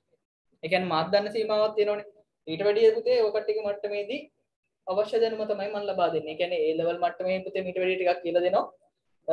ඒ මට්ටමට එනකම් මට කියලා දෙන්න පුළුවන්. එතනින් එහා ඔයාලට ඉගෙන ගන්න ඕන නම් ඔයාලට යන්න වෙනවා පුතේ software sorry මෘදුකාංග ඒකට කියන්නේ සිංහලෙන් කියන වචනේ මට මතක නැහැ. හරි කමන්නේ. ඒක සිංහල වචනේ ඕනේ. software science ඒ කියන්නේ මේවල computer science වගේ ඩිග්‍රියක් කරන්න වෙනවා පුතේ ඔයාලට මේවල ගැඹුරට ඉගෙන ගන්න ඕන. හරිද? ඒවා කරොත් networking පැත්තට software science computer science හරහා පුතේ විෂය ගොඩක් උගන්වනවා. ඒකට ඔයාලට තීරණය කරන්න පුළුවන් මොන ශාස්ත්‍රයද තෝරගන්න කියලා. ඒව ගැන දැම්මා කිව්වට තේරුමක් නැහැ. අපි ඒව පස්සේ කතා කරමු. එතකොට මේ කීබෝඩ් එකේ ඒ අකුරට අදාළව පුතේ මෙන්න මේ වගේ කෝඩ් එකක් හැදෙනවා. ඒ කියන්නේ මේ විදුලි සංඥාවක් යන්නේ ස්පන්දන ටිකක් යන්නේ. ටක් ගාලා කරන්ට් එක ඕෆ් වෙවි යනවා. පුතේ බලන්න ඔයා වයර් එකක් ගහලා ඇවිල්ලා කුස්සියේ ප්ලග් එකට ගහලා ගේ වටේ උතලා ඒ වයර් එක ආයි ළඟට අරගෙන තියලා එකපාරට කරන්ට් එක ස්විච් එක ඔන් කරොත් ඔයාලට කරන්ට් එක වදින්නේ නැද්ද? ඒ කියන්නේ මෙහෙම. ඔන්න ගෙදර ප්ලග් පොයින්ට් එකක් තියෙනවා. ඒකට එක වයර් එකක් ගහනවා. හරිද? මේ වැඩ කරන්න එපා හරි. මම මේ කරන්ට් එකේ වේගය කියනකො මෙහෙම වටේ ගෙනියලා ඔයා මෙතන ඉන්නවා. එක අතින් අල්ලගෙන මේක මේ අතින් අල්ලන් ඉන්නවා. මේ පැත්තෙන් කරන්ට් එක ඔන් කරනවා. ඔන් කරනවත් එක්කම අපිට කරන්ට් එක වදිනවනේ. ඒ කියන්නේ පුතේ විදුලිය ගමන් කරන වේගය එච්චර වේගයක් තියෙනවා. අර ගේ වටේ ගියට ඔක මෙහෙම ඔන් කරගුවාම තප්පරයක් යන කලින් ඇවිල්ලි ඉවරයි කරන්ට් එක. අර පරිගණක ඇතුලේ ඔන්න ඔය සංකල්පය තමයි පදනම් කරගෙන තියෙන්නේ. දැන් අපි මෙතනින් කීබෝඩ් එකේ බටන් එකක් එබුවම මෙන්න මේ විදුලි සංඥාව හැදිලි කරා. එක බිංදුව කියන්නේ කරන්ට් එක on off වෙවි යන අවස්ථා ගොඩක් තියෙනවා. එක අකුරෙන් අකුර මේ අවස්ථාව වෙනස්. දැන් B කිව්ව පුතේ හැදෙනවා ඇත්තේ මෙන්න මේ වගේ සංඥාවක්. ඒතර එකෙන් එකට මේ කෝඩ් එක වෙනස්. මේකට අපි කියනවා කෝඩ් එකක් තියෙන විශේෂ මේක ASCII වලින් වෙන්න පුළුවන්. ඒක පුතේ අපි ඉස්සරහට හිමීට ඉගෙන ගමු මේ මොනවද කෝඩ් වර්ග කියලා. ඒතර ඔය කෝඩ් එක ගමන් කරනවා මෙන්න මේ වයර් එක දිගේ. ඒ කියන්නේ පුතේ කරන්ට් එක අඩු වෙනවා වැඩි වෙනවා එන්න එහෙම තමයි ගමන් කරන්නේ. ඕක යනවා ඊට පස්සේ අපේ මදර් බෝඩ් එකට මව්පූරුවට ගිහින් මව්පූරුවෙන් ලබා දෙන මොලයට පරිගණකයේ මොලයට ලබා දීලා ඒ කියන්නේ අපේ CPU එකට දීලා ඒ සංඥාව CPU එකට ලබා දෙනවා. CPU එක හරහා නැවත අපේ GPU කියලා තියෙනවා. පුතේ මේව ගැන අපි ඉස්සරහට ඉගෙන ගමු. මේ ලොකු ක්‍රියාවලියක් මම එකයි කිව්වේ. GPU එකට ගිහිල්ලා GPU එකෙන් තමයි අපේ මොනිටරයේ කේබල් එකට ලබා දෙන්නේ. තව මේට වැඩි ලොකු ක්‍රියාවලියක් වෙනවා මම ඔය කෙටි කරලා කිව්වේ. හරිද? අපේ එන සංඥාව පරිගණකයේ සිස්ටම් යුනිට් එකට ගිහිල්ලා ඒකෙන් පරිගණකයේ මොලයට ගිහිල්ලා CPU එකට ගිහිල්ලා ඒකෙන් පුතේ දෙනවා graphical processing unit එකට. ඒ කියන්නේ අපේ චිත්‍රක රූප පෙන්වන්න තැනක් තියෙනවා. ඒ කියන්නේ අපේ රූප පෙන්වන වෙනම යුනිට් එකක් තියෙනවා. අන්න ඒ යුනිට් එකට දීලා ඒක හරහා තමයි අපේ මොනිටරයට මෙන්න මේ A අකුර කියලා ආව කියලා අපිට පෙන්වන්න කරන්නේ. ඔයාලට පේනවා ඇති පරිගණකයක් ඇතුලේ වැඩ කරන වේගය කොච්චර වේගවත්ද? අපි A අකුරක් ඔබනවා කියලා විතරයි හිතන් ඉන්නේ. ඒ වුණාට පුතේ මේක ඇතුලේ මීට වැඩි තව ලොකු ක්‍රියාවලියක් වෙනවා. ඒ ක්‍රියාවලිය කිව්වට පුතාලට තේරෙන්නේ නැහැ. ඒක අපි වයසට ඔය කට්ටිය වයස් මට්ටමට ගැලපෙන විදිහට මම කාලෙත් එක්ක එක වැඩි කරලා කියලා දෙන්නම්. කොහොමද ඒ ක්‍රියාවලිය වෙන්නේ කියලා. එතකොට මෙන්න මෙහෙම තමයි පුතේ අපේ ඒ අකුර පෙන්වන්නේ. එතකොට අපි නමක් ටයිප් කරොත් හැම නමකේ අකුරකටම අදාළ මේ වගේ විදුලි කේතයක් සෑදීම සිද්ධ වෙනවා පරිගණකය ඇතුලේ.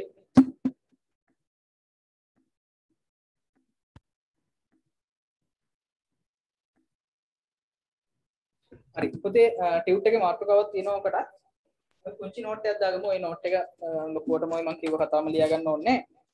පරිගණකයක් කොහොමද පරිගණකයක් sannivedanaya කරන්නේ කියලා ටියුට් එකේ තියෙනවා මේ තුන්වෙනි පිටුවේ උඩම. පුතේ ටියුට් නැතේ මාතෘකාව ලියන්න කොහොමද පරිගණකයක් sannivedanaya කරන්නේ? කොහොමද පරිගණකයක් sannivedanaya කරන්නේ? කොහොමද පරිගණකයක් sannivedanaya කරන්නේ?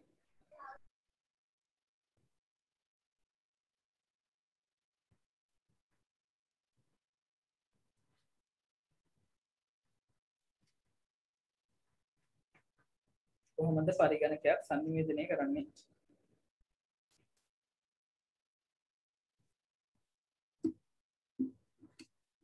පුතේ ඊට පස්සේ තරුවක් දාලා මේක ලියන්න. පුතේ මේක යටතේ කරුණු දෙක තුනක් තියෙනවා ලියන්න එකෙන් පොඩ්ඩක් අකුරු සයිස් එක පොඩ්ඩක් අඩු කරලා ලියන්න ටියුට් එකේ ලියන අය. ටියුට් එක මට පොඩ්ඩක් ඉඳ තියද්දි ඒක අඩුවෙන් තිබිලා තියෙන්නේ. ගොඩක් විසි දවසක පුතේ මේ ටියුට් එක හැදුවේ හදිසියෙම හදන්න ඕනේ මේ දවස් ටිකේ මගේ ඩිග්‍රී දෙකක් කරනවා තව අලුතෙන් ඒවල වැඩත් එක්ක පොඩ්ඩක් විසි වෙලා තියෙන්නේ ඒකින්ද ටියුට් එකේ පොඩි අඩුපාඩු ටිකක් තියෙනවා ඔය අකුරු වල වෙන නම් අඩුපාඩුවක් නැහැ ඔය ටු යන්නට දු යන්න එහෙම වැදිලා තියෙනවා දැන් දෙකක විතරයි මම ඒක දැක්කේ වෙන නම් නැහැ වැඩුවා ඒත් ඒ වරන් කිසි ප්‍රශ්නයක් නැතුව තියෙනවා මේ ඉඩ පුතේ මෙන්න මෙතන තමයි ටුට්ටක් මදි වෙන්නේ ඉන්න පොඩ්ඩක් අකුරු පොඩි කරලා ලියන්න. ඉක්මනට මේක ලියන්න තරුවක් දාලා පරිගණකයේ දත්ත නිරූපණය කරන්නේ සංඥා අවස්ථා දෙකක් මගිනි. මෙම සංඥා අවස්ථා දෙක සඳහා වෝල්ටීය මට්ටම් දෙකක් පවතී. මේක ලියලා ඉවර නම් කියන්නේ ඊළඟ සයිට් එකේ මම ඉක්මනට දාන්නම්. මම මේක තමයි දැන් මෙච්චර වෙලා පැහැදිලි කිරීම කරේ.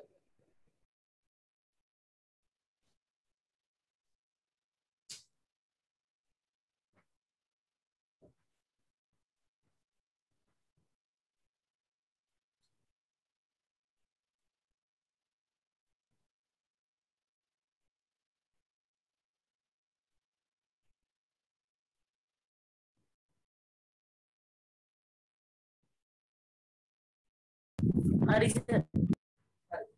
හරි. ඉන්නවද තව කවුරු හරි කියන? තමම ඉවර ලියාගෙන? නෑ සර්. තියෙනවා. ඉක්මනට ලියන්න පුතේ. තව විනාඩියක් උඩරම දෙන්න විනාඩියක් යන්නේ තව තත්පරයක් විතර ගන්න. වාක්‍ය තුනයිනේ තියෙන්නේ ලියන්න. ඉක්මනට ලියන්න.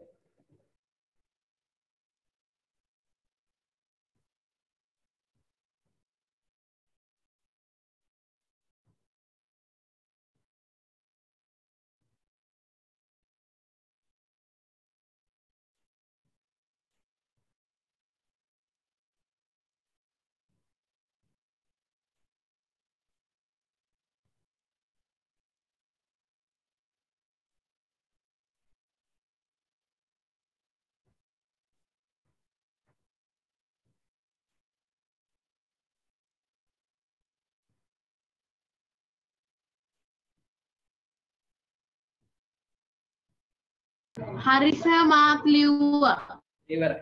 හරි. අපි ඊළඟට ඉක්මනට ලියාගමු. ඊට පස්සේ පුතේ මේක ලියන්න තරුවක් දාලා ඊළඟ තරුව.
ළමයි ලියගෙන ඉවරද?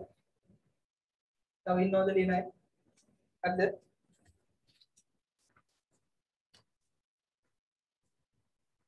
පුතේ ලියගෙන සර් මම ලියනවා. හරි. මට ලියන්න ළමයි.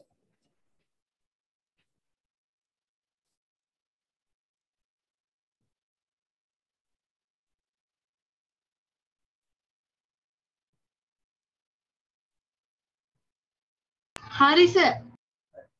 පුතේ තව කවුරක්වත් නැහැ නේද? හරි. කවුරක්වත් නැහැ කියලා මම හිතනවා මෙසේජ් එකක්වත් නැහැ නේ. ඔව්. අපි ඊළඟ කොටසට ඉක්මනට යමු.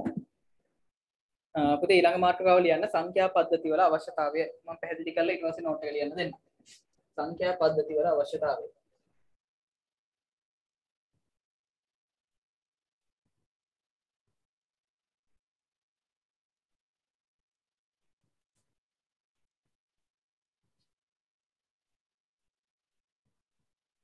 සංඛ්‍යා පද්ධති වල අවශ්‍යතාවය. සංඛ්‍යා පද්ධති වල අවශ්‍යතාවය. මේ පාඩම් පුරුදේ අපි ඊළඟ සතිය වගේ වෙද්දී ඉවර කරන්න බලමු. ටිකක් අර බෝරින් පාඩමක් තමයි අර මේ ටික ඉගෙන ගන්න වෙනවා ඒ වුණාට දැනගන්න එපයි මේවා. මට මේක එක දවසින් වගේ ඉවර කරන්න දී බෝඩින් පල්ලෙන් කරලා එහෙම කරලා වැඩක් නැහැ පුතේ. කියලා දෙන්න ඕනේ. එතකොට ගොඩක් වෙලාවට පන්ති කරන්න පුතේ ඔය කට්ටිය O level මට්ටම ගැන හිතලා තමයි O level ගැන හිතලා තමයි මම පන්ති කරන්නේ. මොකද හොඳ රිසල්ට් එකකට යන්න නම් පොඩි කාලේ ඉඳන්ම හරියට දැනුම තියෙන්න ඕනේ.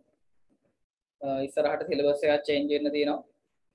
දැන් අවුරුදු 5ක් ගිහිල්ලා දිනවා අනිවාර්යයෙන්ම ඊළඟ අවුරුද්දේ නැත්නම් ඊට පස්සේ අවුරුද්දේ ඔයාලා සාමාන්‍ය පෙළ ලියද්දි ගොඩක් වෙලාවට අලුත් සිලබස් එකක් එන්න පුළුවන්. ඒකින්ද පුතේ දැනුම කියන දේ ගොඩක් වටිනාකමක් තියෙනවා. ඒකින්ද අපි හරියට හදාගෙන යන්න පොඩි කාලේ ඉඳන් මේ ටික. කම්මැලි වෙන්න එපා ලියන්න. මේව ලියලා අදහස ඔළුවට දාගන්න හොඳට. හරි. බලමු පුතේ මේකෙදි කියන ඔන්න මිනිසා තම කාර්යයන් පහසුවෙන් නිවැරදිව කිරීමට පරිගණක භාවිතා කරනවා කියලා කියනවා. ඒ කියන්නේ පුතේ මිනිස්සෙක් වැඩ කරද්දී අපි අතින් එකතු කරලා කරනවට වැඩිය බලන්න පරිගණකයක් භාවිතා කරොත් ඒකෙන් ලැබෙන පිළිතුර 100%ක්ම හරි. අපිට හරියට ටයිප් කරනවා නම් අපිට ලබා දෙන පිළිතුර කවදාවත් පරිගණකයෙන් වැරදි උත්තරයක් ලබා දෙන්නේ නැහැ. ඒ කියන්නේ අපි ටයිප් කරන දේ හරිනම් අපිට ලැබෙන පිළිතුර 100%ක්ම නිවැරදි මේ පරිගණකයක් එක්ක වැඩ කරද්දී. ඊට පස්සේ කියනවා එකිනෙකට වචනේ මොකක්ද දන්නේ පුතේ පොඩි මිනිස් භාෂාවක් පරිගණකයට කියන එක තමයි මේ අපුරු වෙනස් වෙලා විදිහට තියෙන්නේ. පරිගණකයට මිනිස් භාෂාවන් තේරුම් ගැනීමට නොහැකිය. පුතේ පරිගණකයට සාමාන්‍යයෙන් සිංහල, දෙමළ, ඉංග්‍රීසි ওই භාෂා එකක්වත් තේරෙන්නේ නැහැ. ඒතර දැන් පුතාලට ප්‍රශ්නයක් ඇති කොහොමද එහෙනම් මේ පෙන්වන්නේ? තේරෙන්නේ නැත්නම් කොහොමද පෙන්වන්නේ? ඔව් පුතේ මේකට හැම එකටම අර මම කිව්වා වගේ කෝඩ් එකක් හැදෙනවා පරිගණකයේ විසින්. ඒ හැදෙන කෝඩ් එක සමහරක් වෙලාවට එක එක පාද වලින් හැදෙනවා. මම බෝඩ් එක ගන්නම් ආයි.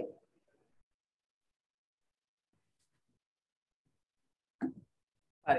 මම කියවනේ පුතේ දැන් අපි ASCII විවිධ කෝඩ් වර්ග භාවිතා කරනවා දත්ත නිරූපණය කරන්න.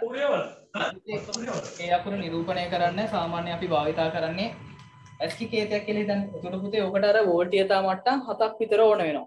ඒ කියන්නේ ඒ අකුරු නිරූපණය කරන්න 0.111 ඔන්න ඔහම අපිට ඉලක්කම් 7ක 3යි 6යි 7යි. එන්න මේ වගේ කෝඩ් එකක් හැදෙනවා ඒ අකුරට. ඒතර B අකුර නිරූපණය කරන්නත් ඔය වගේ කෝඩ් එකක් හැදෙනවා. හැබැයි මේ වල තියෙන 1.1 වෙන රටාව වෙනස්. අපි මේ කෝඩ් එක හැදෙන විදිය අපි 10 වසරේ තමයි ඉගෙන ගන්න. ඔය කට්ටියට දැන් මේ වයසේදී කියලා දෙන්න නැහැ. මේ කෝඩ් එක හැදෙන විදිය දැන්ම කියලා දුන්න පුතේ ඔය කට්ටියට අමාරුයි. ඒකින්ද මෙන්න මේ වගේ තමයි අපේ සංකේත නිර්මාණය වෙන්නේ. ඒ කියන්නේ පරිගණකයේ දන්නේ පුතේ මෙන්න මේ 1.1 කියන එක. හැබැයි අපිට මොනිටරය හරහා ඒ සංඥාව නිරූපණය කිරීම කරනවා පරිගණකයේ. පරිගණකයේ දන්නේ ඒ කියන්නේ මේක කියලා. පරිගණකයට කියලා දෙන්න දිනවා මෙන්න මෙහෙම සංකේතයක් තියෙනවා. මෙන්න මේ කෝඩ් එක આવොත් ඒක පෙන්වන්න. මෙන්න මේ කෝඩ් එක આવොත් මේක පෙන්වන්න. ඊට පස්සේ අපි අයන්න කියලා දන්නේ. අයන්න ගත්තොත් අයන්නට සංකේතයක් තියෙනවා මේ වගේ. ඒතර මෙන්න මේ කෝඩ් එක આવොත් අයන්න පෙන්වන්න. ඒතර පුතේ ඔන්නෝම තමයි පරිගණක වැඩ කරන්නේ. එයා දන්නේ මෙන්න මේ ඉලක්කම් ටික විතරයි. ඒව සමහරක් ඒවා ඒකට මේව වැඩ කරන්න සමහරක් වෙලාවට අපේ කලර්ස් තියෙනවනේ. එක එක නිල් පාට කියලා හිතන්න. නිල් පාට පෙන්වන්න පුතේ ඒකට වෙනම කෝඩ් එකක් හැදෙනවා. TIF ABC ටැෂ් එකත් එක ඔන්න ඔය වගේ කෝඩ් එකක් හැදෙනවා. ඒකට මේ එක එක ඒ වලට කලර්ස් වලට වෙනම රූප වලට වෙනම ඔය හැම එකටම පුතේ විවිධ කෝඩ් වර්ග හැදෙනවා මෙන්න මේ වගේ. ඔය කෝඩ් වලින් තමයි අපේ පරිගණකය වැඩ කරන්නේ. ඒතර පරිගණකයක් ඇත්තටම පුතේ මේ කලර්ස් අකුරු සංකේත මොනවත් හඳුරන්නේ නැහැ. එයා දන්නේ මෙන්න මේ ඒ වලට භාවිතා කරන මෙන්න මේ වගේ කෝඩ් එකක් විතරයි. ඔන්නෝම තමයි පරිගණකයක් ඇතුලේ වැඩ කරන්නේ. ඒ කියන්නේ හැම වෙලාවෙම පරිගණකයේ රූපයක් වෙන්න පුළුවන්, ශබ්දයක් වෙන්න පුළුවන්. දැන් හිතන්න පුතේ වගේ ඔයා සින්දුවක් රෙකෝඩ් කරනවා. ඒ සින්දුවට අදාළ පුතේ ශබ්දය මෙන්න මේ වගේ කේතයක් විදිහට හැදෙනවා. ලොකු කේතයක් හැදෙනවා ශබ්දයට අදාළ. ඕක තමයි විද්‍යුත් සංඥාවක් විදිහට වගේ හાર્ඩ් ඩිස්ක් එකේ වෙන්න පුළුවන්, පෙන් ඩ්‍රයිව් එකේ වෙන්න පුළුවන්. ඔය ඕන තැනක තැන්පත් වෙන මේ විද්‍යුත් සංකේතයක්. වාන අපේ පෙන් ඩ්‍රයිව් එක වැඩ කරන්නේ කරන්ට් එක ගැහුවට පස්සේ. අපේ හાર્ඩ් ඩිස්ක් එක එළියෙන් හයි කරන හાર્ඩ් ඩිස්ක් එකක් තියෙනවා නම්, පෝටබල් හાર્ඩ් ඩිස්ක් එකක් තියෙනවා නම්, ඒක වැඩ කරන්නේ කරන්ට් එක ආවට පස්සේ. ඒ කියන්නේ පුතේ මේව ඇතුලේ වැඩ කරන්නේ මොනවද හැම වෙලාවෙම විද්‍යුත් සංඥා තමයි වැඩ කරන්නේ. ඒකට පරිගණකයේ ඕනම දෙයක් නිරූපණය කරන්න මෙන්න මේ වගේ විශේෂ වෙච්ච විද්‍යුත් කේත භාවිතා කරනවා. පුතාලට තේරෙනවද මං කිව්ව දේ? පැහැදිලිද? මං ආයි පැහැදිලි කරන්න ඕනේද? පැහැදිලි. ආයි පැහැදිලි කරන්නකෝ. හරි ආයි පැහැදිලි කරන්න. පුතේ මේ හොඳට අහගන්න. ඔන්න මං ආයි පාරක් කියන්නම් පොඩ්ඩක්.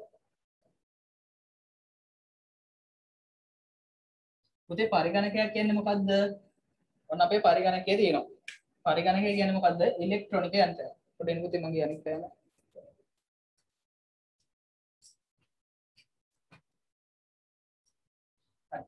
පුතේ පරිගණකය කියන්නේ මොකද්ද? ඉලෙක්ට්‍රොනික යන්ත්‍රයක්. ඒතර පුතේ මෙන්න මේ යන්ත්‍රය වැඩ කරන්න අපිට මොනවද ඕනේ? විදුලිය ඕනේනේ. මේ පරිගණකය අපි මේ බටන් එකේ ගොඩ පස්සේ පුතේ මේක වැඩ කරන්නේ මොකෙන්ද? විදුලියෙන්. විදුලිය නැත්තම් මොක වැඩ කිරීම සිද්ධ වෙන්නේ නැහැ. ඒතර පුතේ ඔයාලට විදුලිය යන ආකාර කීයක් තියෙනවද කියලා කියන්න ප්‍රධාන වශයෙන්ම. විදුලිය යන ආකාර කීයක් තියෙනවද? දෙකයිනේ තියෙන්නේ. මොකද්ද? දෙකයි. ඔව් දෙකයි තියෙන්නේ. එකක් ඉහළ වෝල්ට් එකක්. 0 සහ 1. ඔව් 0 සහ 1 විතරයි තියෙන්නේ. කරන්ට් එකක් ගමන් කරන්න පුළුවන්. 0යි 1යි. හරි. දැන් පුතේ ඔයාගේ කීබෝඩ් එකේ වයර් එකක් එනවා මේ පිටිපස්සට හයි කරනවා පිටිපස්සට නැත්නම් ඉස්සරහට හයි කරනවනේ කීබෝඩ් එකේ. හරි. මේ වයර් එක දිගේ මොනවද යන්නේ කියන්නේ මට?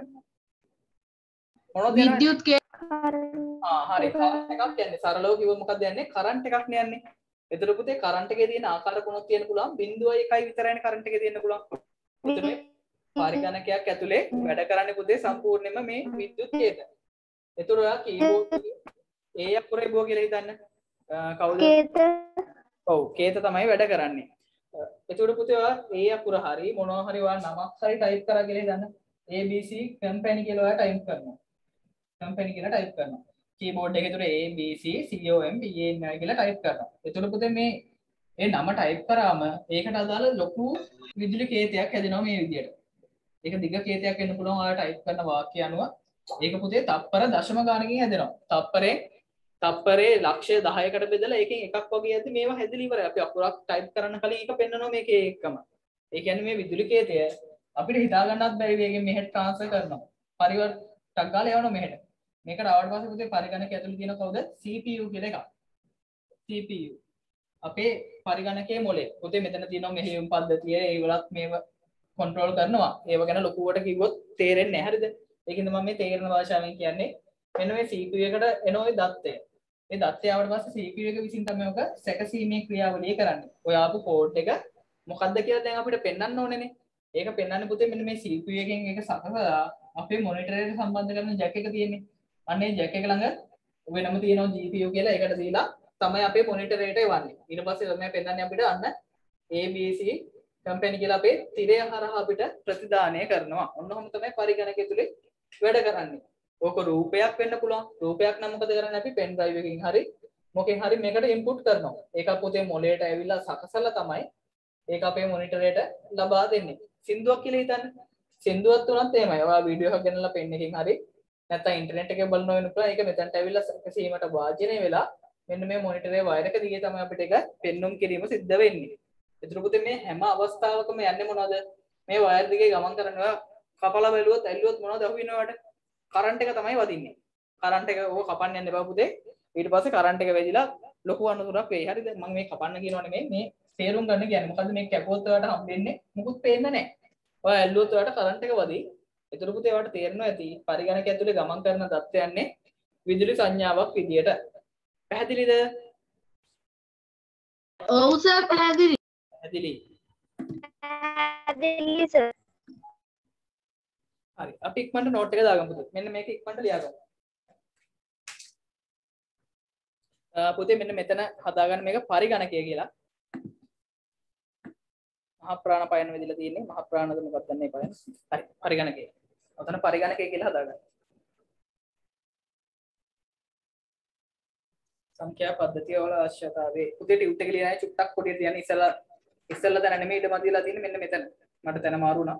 මෙතන තමයි ඉඩ මදි වෙන්නේ. ඒක කටේට පොඩක් උරු පොඩියට ලියන්න මේක.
තමයි ලියලා ඉවර නම් මෙසේජ් එකක් දාන්න ෆිනිෂ් කියලා yes කියලා දාන්න ලියලා ඉවර නම් ෆිනිෂ් හරි yes කියලා හරි දාන්න. ඒකට මට හිතා ගන්න පුළුවන් කී දෙනෙක් ලියලා ඉවරද කියලා. ඉක්මනට ලියමු.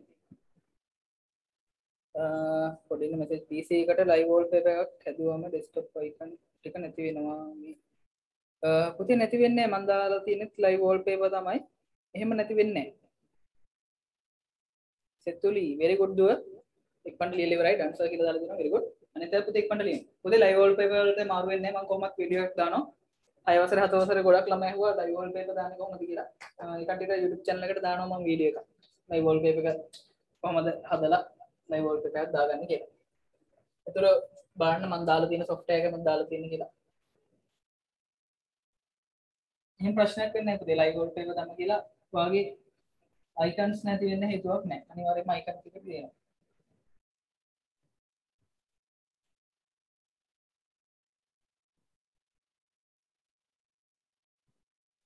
ලයිව්ලි. ඔව් මාත් දාගෙන ඉන්නේ පුතේ ලයිව්ලි තමයි.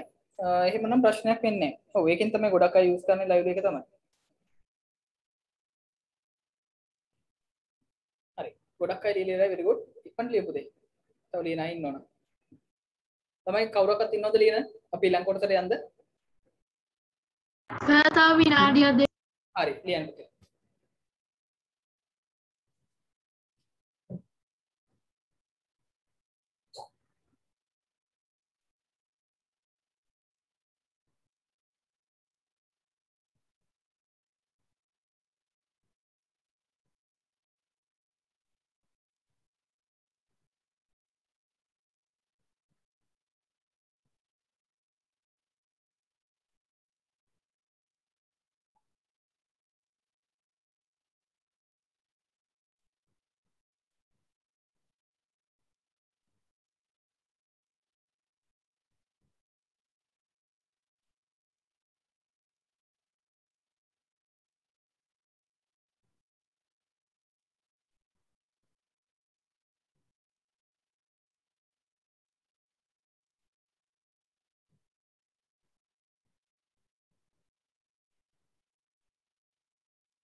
පුතේ තව ඉන්නවද ලියන ඉවරද ගොඩක් අය දාලා තිනවා ලියලා ඉවරයි සර් කියලා very good හරි මේක ඉවරයි මෙතන පුතේ නෑ නේද අපි යන් ඊළඟ කොටසට මම හිතනවා දැන් හැමෝම ලියලා ඇති කියලා පුතේ කවුරු හරි ලියලා තිබ්බ නැත්නම් පොඩ්ඩක් කියන්න මම ඒකට නෝට් එක හරි දාන්නම් එහෙම පුතේ ඊළඟ එකේ මාතෘකාව ටියුට් එකේ මාතෘකාව වෙනස් කරන්න පුතේ බිටු කියන එකට එකේ තියෙන්නේ බිටු කියලා දුවන්න වැදිලා තියෙන්නේ දුවන්න නෙමෙයි බිටු කියලා වෙනස් කරන්න බිටු සහ දිවිමේ සංඛ්‍යා පද්ධතිය බිටු සහ දිවිමේ සංඛ්‍යා පද්ධතිය පුතේ මේකෙත් නෝට් එක ඉක්මනට දාගමු ඊට පස්සේ මම පැහැදිලි කිරීම කරන්න කොහොම මම ඔය දැන් ලියපු එක ඔය නෝට් එකත් ඉක්මනට දාගන්න නෝට් එක දාගත්තට පස්සේ මම මේක පැහැදිලි කරලා දෙන්නම්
මම අර ඉස්සෙල්ලා වගේ ලියලා ඉවර නම් ඉක්මනට දාන්න ලියලා ඉවරයි කියලා ෆිනිෂ් කරලා දාන්න මට ලියමු පුතේ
ඔව් සහානිද සහානි පොඩ්ඩක් කරු නැති නම මම කියලා නැහැ සහානි කියලාද කියන්නේ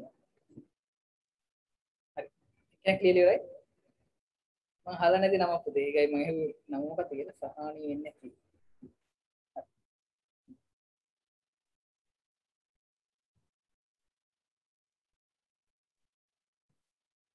පුතේ වීඩියෝ බලන්න සර්ච් කරන්න තියෙන්නේ 9 වසරේ දැන් අර 8 වසරේ නේ තාම පුතේ YouTube channel එකේ නම learn ICT with Sasun learn LEARN learn ICT with Sasun කියලා සර්ච් කරන්න යනවා channel එක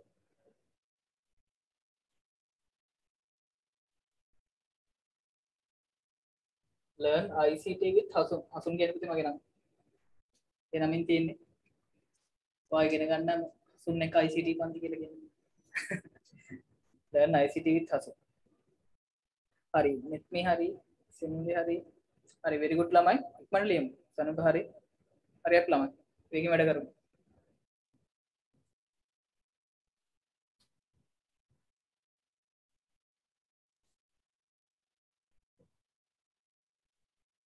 හරි තව විනාඩියක් දෙන්න පුතේ තව ලියලා ඉන්න ඕන ඉක්මනට ඉවර ගන්න යශෝත් hari very good විමාෂා very good යශෝත් ඉවරයි කියලා දාලා දෙනවා very good පුතේ තව ඉන්නවද ලියන අය පුතේ ලියන ඉන්නව නම් පොඩ්ඩක් නෝ එකක් දාන්න ලියන ඉන්නව නම් නෝ කියලා දාන්න නැත්නම් මයික් එක ඔන් කරලා කියන්න පුළුවන් ලියනව නම් තාම ලියනව නම් නෝ එකක් දාන්න සර් මන් තාම ඉවර නෑ සර් විනාඩිය හරි ඉක්මනට ලියමු හැම පන්තියෙම ඉන්න එක්කෙනෙක් කොහොම හරි අවසානට ලියලා අපි හැම පන්තියෙම එක්කෙනෙක් ඉතුරු වෙලා ඉන්නවා එයාට පොඩ්ඩක් වේගෙන් වෙලා යනවා ලියන්න පුතේ ඒකට ඔය කට්ටිය කරන්න ඕනේ ඒකට ඔයාලට ලියන්න වෙලා යනවා නම් පොඩ්ඩක් පිටපත් ලියීම වේගෙන් ලියලා පුරුදු වෙන්න ඒ කියන්නේ ඔයාලට ලියන්න වෙලා යනවා කියන්නේ ඔයාලට අවාසියක් පුතේ විභාගෙදී ඕලෙල් වල වෙලාව අපිට ඉතාමත් වෙලාව සීමිතයි ඒකට අපිට ලස්සන්ට වගේම පුතේ අකුරු ලියන්න එපා නිකන් කියව ගන්න බැරි වෙන්න දැන් ඔය මන්නම් ඔය කෝඩ් එකේ ලියනවා දැන් ඔය සිංහල අකුරු ලියන්නෙම නැතුව ඉඳලා දැන් අකුරු කොහොමද දැන් මගේ ලියෙන්නේ පට්ටම කැතයි මටම කියව ගන්න බැරි තරම් අකුරු කැතට තමයි බෝඩ් එකේ ලියන්නේ ඒකයි මම වැඩිපුර ඔය ඉංග්‍රීසි මොන හරි ලියන්නේ සිංහල ලියන එකටක් ගාලා මකලා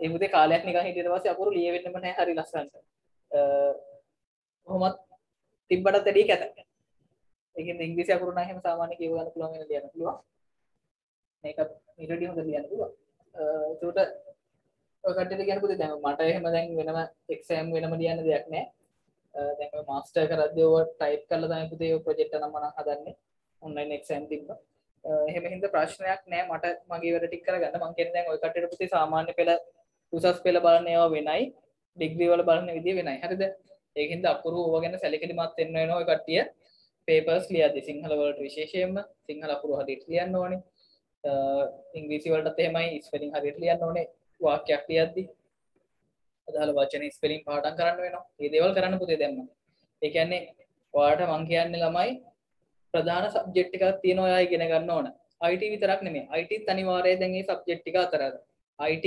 ඉංග්‍රීසි ගණන් විද්‍යාව ඔය විෂය හතර පුතේ ඔයාලට හොඳට ඉගෙන ගන්න පුළුවන් නම් ඔයාලට ලොකු තැනකට යන්න පුළුවන් ඒ කියන්නේ ඔය ප්‍රධාන විෂයන් හතරක් ඔයාගේ මොලේ දියුණු වෙනවා ප්‍රධාන වශයෙන් ඔය ගණන් විද්‍යාව හරහා අලුත් දේවල් හිතන්න පුළුවන් ඒ කියන්නේ අපි අර ගණන් අලුත් ක්‍රම වලට පුතේ ඔයා හිතින් හදන්න බලන්න මම කියලා දෙන්නම් ඉස්සරහට ඔය ගණන් ට්‍රික්ස් තියෙනවා ඒව ටිකක් කියලා දෙන්නම් මම පුතේ ගොඩක් වෙලාවට ගණන් හිතින් තමයි එකතු කිරීම අඩු කිරීම කරන්නේ සර් මගේ ෆෝන් එක මේ ළඟදී ගත්තේ ටැබ්ස් ගොඩක් තියෙනවා හොඳටම ස්ලෝ වෙනවා පුතේ ෆෝන් එකේ RAM එකේ මොකද මට ෆෝන් එකේ මොඩල් එක කියන්න පුළුවන්ද ඔයගේ RAM එක කීයක් තියෙනවද ෆෝන් එකේ ඒව දන්නවද ෆෝන් එකේ මොඩල් එක පොඩ්ඩක් කියන්න දන්නවනම් පුතේ විස්තරයක් අහන්න නැතුව මට හරියට කියන්න බෑ මෙන්න මේකයි කියලා පොඩ්ඩක් මට විස්තර දාන්න ඔප්පෝ ෆෝන් වල තියෙන පුතේ පුංචි අවුලක් තමයි මම හිතන්නේ 2GB වගේ RAM එකක් ඇත්තේ වගේ RAM එක තියෙන්නේ කීයද කියලා දන්නවද 2GB RAM කියලා මොකක් හරි එහෙම එකක් ගහලා තිබ්බද මට RAM එක කියන්නේ